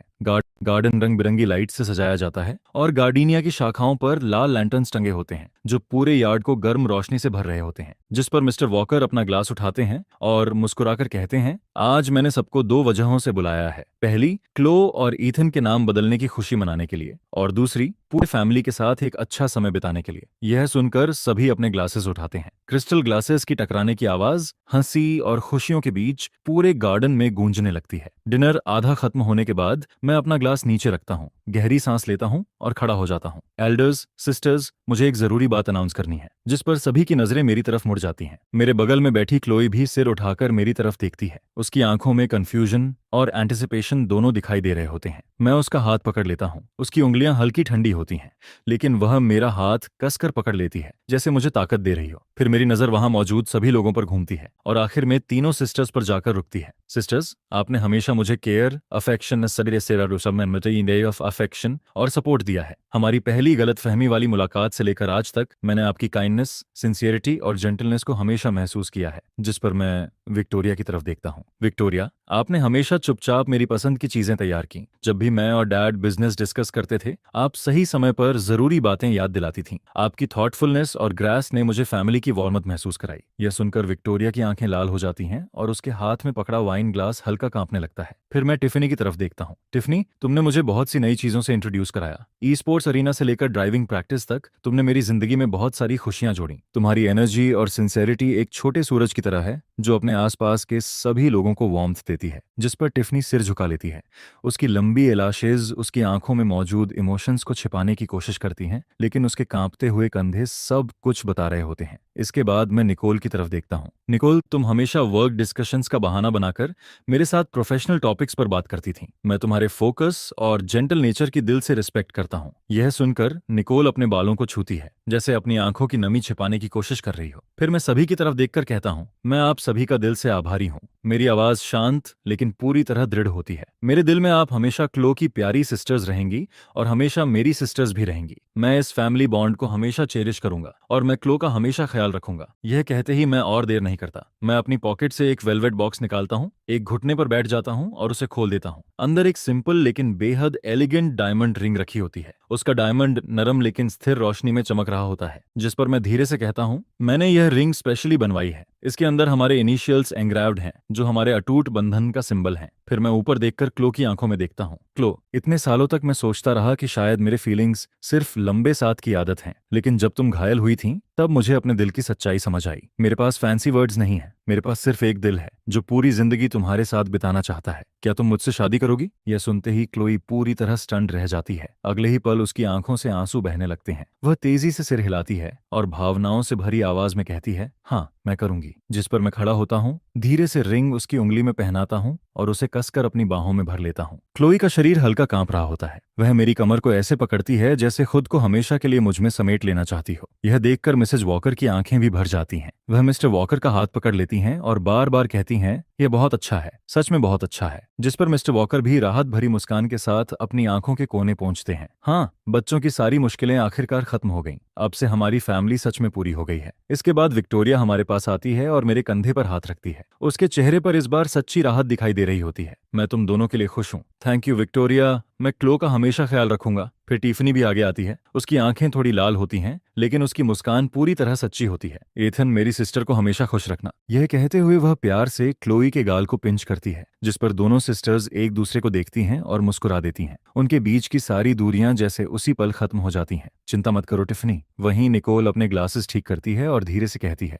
एथन, मैं तुम्हें दोनों को खुशियां देती हूँ। अब से भी हम एक ही फैमिली रहेंगे। उसकी आवाज अब भी जेंटल होती है, लेकिन उसमें सुकून और सिंसियरिटी साफ महसूस होती है। मैं और क्लो एक दूसरे की तरफ देखते हैं। हमारी आंखों में ग्रैटिट्यूड और हैप्पीनेस दोनों भरे होते हैं। उसी पल मुझे एहसास हो जाता है कि तीनों सिस्टर्स ने सच में अपने दिल के फीलिंग्स छोड़ दिए हैं और उनका ब्लेसिंग अब पूरी तरह प्योर और प्रेशियस है। इसके बाद अगले कुछ दिनों में हम अपनी वेडिंग की प्लानिंग शुरू कर देते हैं। एक दिन क्लो मुस्कुराते हुए कहती है, मैं हमेशा से एक लॉन वेडिंग चाहती थी, खुली धूप के नीचे, फूलों की खुशबू के बीच और फैमिली फ्रेंड्स की ब्लेसिंग्स के साथ। ठीक है, मैं बिना एक पल गनवाए जवाब देता हूँ। तुम जो चाहोगी मैं उसे पूरा करने की पूरी कोशिश करूंगा। जिस पर हमारी शादी अगले स्प्रिंग में कंट्री साइड के एक प्राइवेट एस्टेट में तय होती है। एस्टेट का लॉन हरे वेलवेट कारपेट की तरह परफेक्टली मेंटेन्ड होता है। चारों तरफ चेरी ब्लॉसम्स, रोजेस और ट्यूलिप्स खिले होते हैं। उनकी खुशबू पूरे माहौल को भर देती है। हम लॉन के किनारे गार्डेनियाज भी लगवाते हैं, जो वॉकर फैमिली गार्डन की याद और हमारे प्योर लव का सिंबल बनते हैं। वेडिंग प्रिपरेशंस के दौरान तीनों सिस्टर्स खुद आगे बढ़कर मदद करने लगती हैं। विक्टोरिया अपनी डिटेल ओरिएंटेड पर्सनालिटी के कारण वेडिंग शेड्यूल और गेस्ट रिसेप्शन संभालती है। वह हर छोटी बड़ी बात का ध्यान रखती है, गेस्ट्स की पसंद के हिसाब से गिफ्ट्स तैयार करवाती है और सीटिंग चार्ट को कई बार रीऑर्गेनाइज करती है ताकि सभी आराम से बैठ सकें। वहीं टिफनी बैंड बुकिंग और वेडिंग एटमॉस्फेयर संभालती है। वह रोमांटिक म्यूजिक वाली बैंड चुनती है और कई फन इंटरैक्टिव गेम्स भी तैयार करती है ताकि हर गेस्ट एंजॉय कर सके। इसके अलावा वह वेडिंग साइंस खुद डिजाइन करती है, जिन पर क्यूट फॉन्ट्स और इलस्ट्रेशन बने होते हैं। दूसरी तरफ निकोल बजट और स्टाफ मैनेजमेंट संभालती है। वह डिटेल्ड स्प्रेडशीट्स तैयार करती है, हर एक्सपेंस को रिकॉर्ड करती है और बैकअप प्लान्स भी बनाती है ताकि किसी अनएक्सपेक्टेड प्रॉब्लम की स्थिति में सब कुछ स्मूथली चलता रहे। उन्हें इतनी मेहनत करते देखकर क्लोई मेरा कंधा पकड़कर धीरे से कहती है, ईथन, मुझे बहुत खुशी है कि सिस्टर्स हमारे साथ हैं। जिस पर मैं उसे अपने करीब खींचता हूँ। हाँ, वे सभी बहुत अच्छे लोग हैं। हमें भी हमेशा उनके लिए अच्छा करना चाहिए। आखिरकार वेडिंग डे आ जाता है। मौसम बिल्कुल परफेक्ट होता है। आसमान साफ होता है, धूप खिली होती है और हल्की हवा चल रही होती है। एस्टेट को शानदार तरीके से सजाया गया होता है और पूरा माहौल खुशियों से भरा होता है। गेस्ट्स एक एक करके पहुंचने लगते हैं। उनके चेहरों पर ब्लेसिंग्स और मुस्कान साफ दिखाई देती है। मिस्टर वॉकर और मिसेज वॉकर फॉर्मल आउटफिट्स में खड़े हर गेस्ट का स्वागत कर रहे होते हैं। उनकी आंखों में खुशी छिपाए नहीं छिपती। फिर सभी की नजरें एक दिशा में मुड़ जाती हैं। क्लोई एक खूबसूरत सफेद वेडिंग गाउन पहने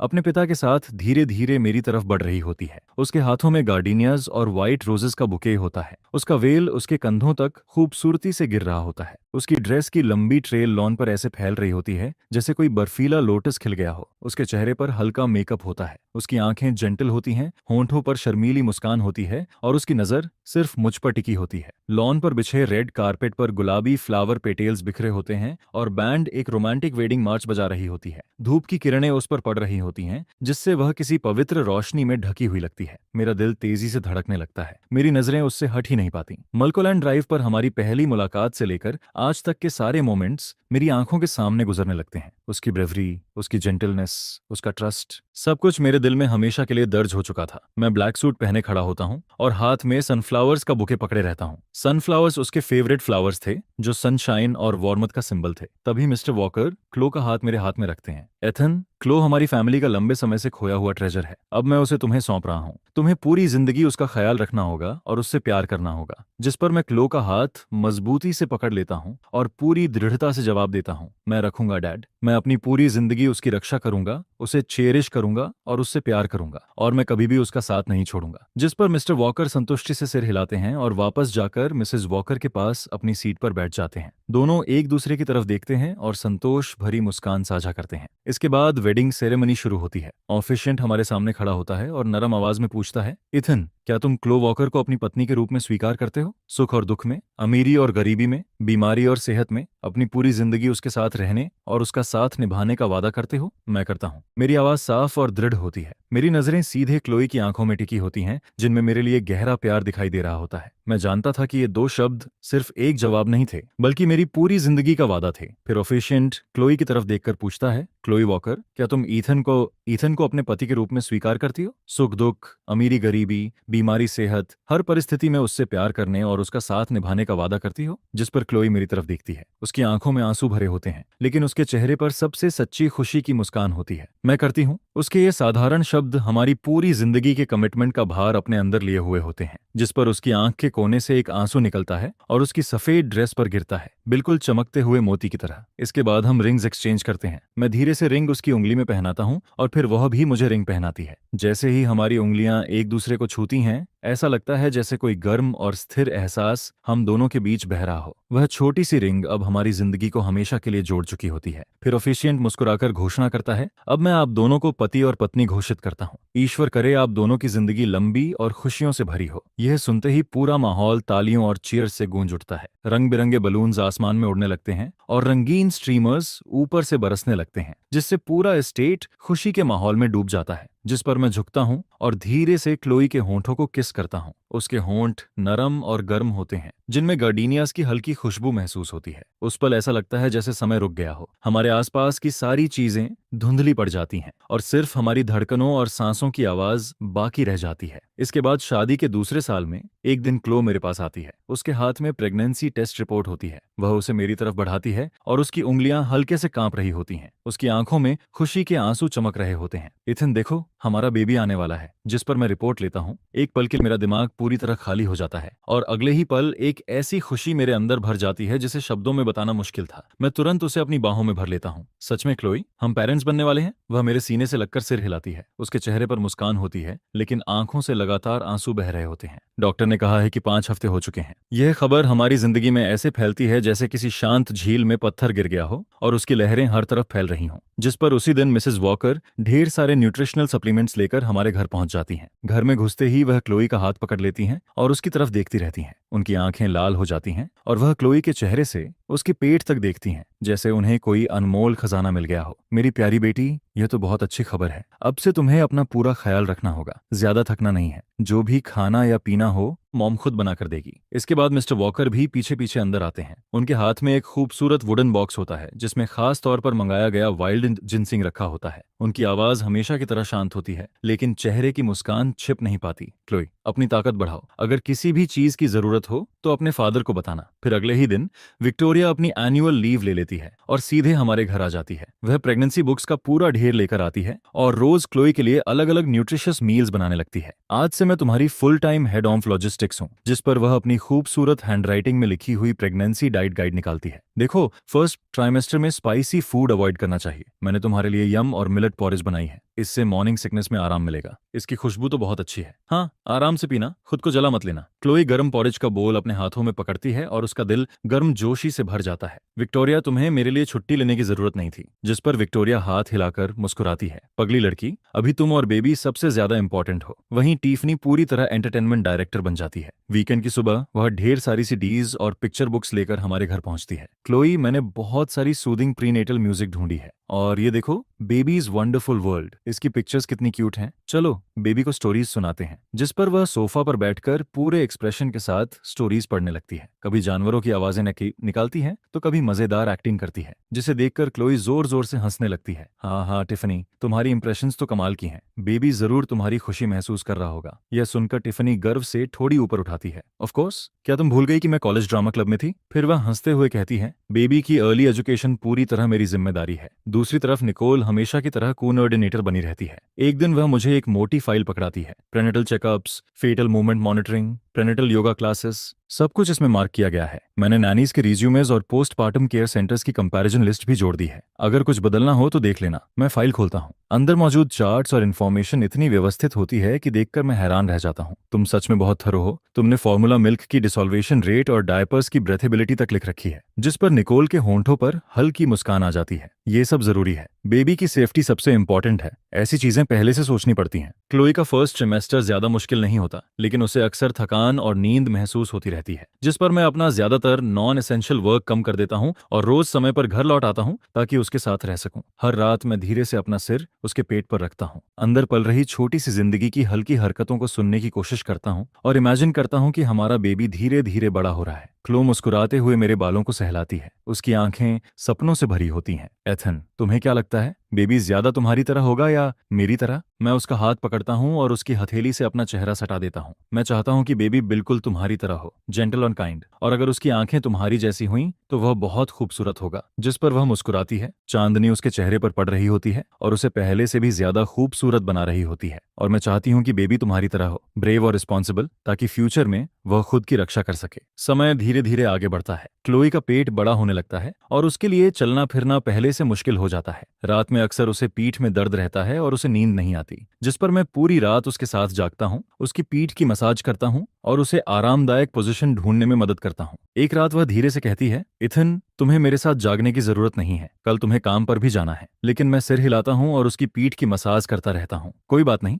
जब तुम अनकंफर्टेबल हो तो मैं कैसे सो सकता हूँ, और वैसे भी तुम्हारे और बेबी के साथ रहना मुझे खुशी देता है। कभी कभी उसे अचानक क्रेविंग्स होने लगती हैं। एक बार उसे देर रात पुराने ऑल नाइट डिनर के वॉन्टन्स खाने का मन करता है, जिस पर मैं तुरंत कोट पहनकर बाहर निकल जाता हूँ और उसके लिए गर्मा गर्म वॉन्टन्स लेकर लौटता हूँ। जब मैं उसे संतुष्टि के साथ खाते हुए देखता हूँ तब वह एहसास खुद खाने से भी ज्यादा मीठा लगता है। कैसा है, अगर कम हो तो मैं और लेकर आ सकता हूँ? जिस पर क्लोई सिर हिलाती है, उसकी आंखों में मेरे लिए पूरा भरोसा और डिपेंडेंस दिखाई देता है। बहुत स्वादिष्ट है, तुम्हारे लाए हुए वॉन्टन्स हमेशा सबसे अच्छे लगते हैं। मैं जानता था कि आगे का रास्ता लंबा है, हो सकता है आने वाले समय में मुश्किलें और तूफान भी आएं, लेकिन जब तक मेरे पास क्लो, हमारा बेबी और यह प्यार से भरी फैमिली है, तब तक मेरे अंदर हर चुनौती का सामना करने का साहस रहेगा। हमारा यह प्यार जो इतने सालों में बुना गया था, यार्ड में खिले गार्डेनियस की तरह हमेशा महकता रहेगा। साल दर साल, दिन ब दिन, यह हमारी जिंदगी के हर पल को वार्मथ, हैप्पीनेस और प्यार से भरता रहेगा।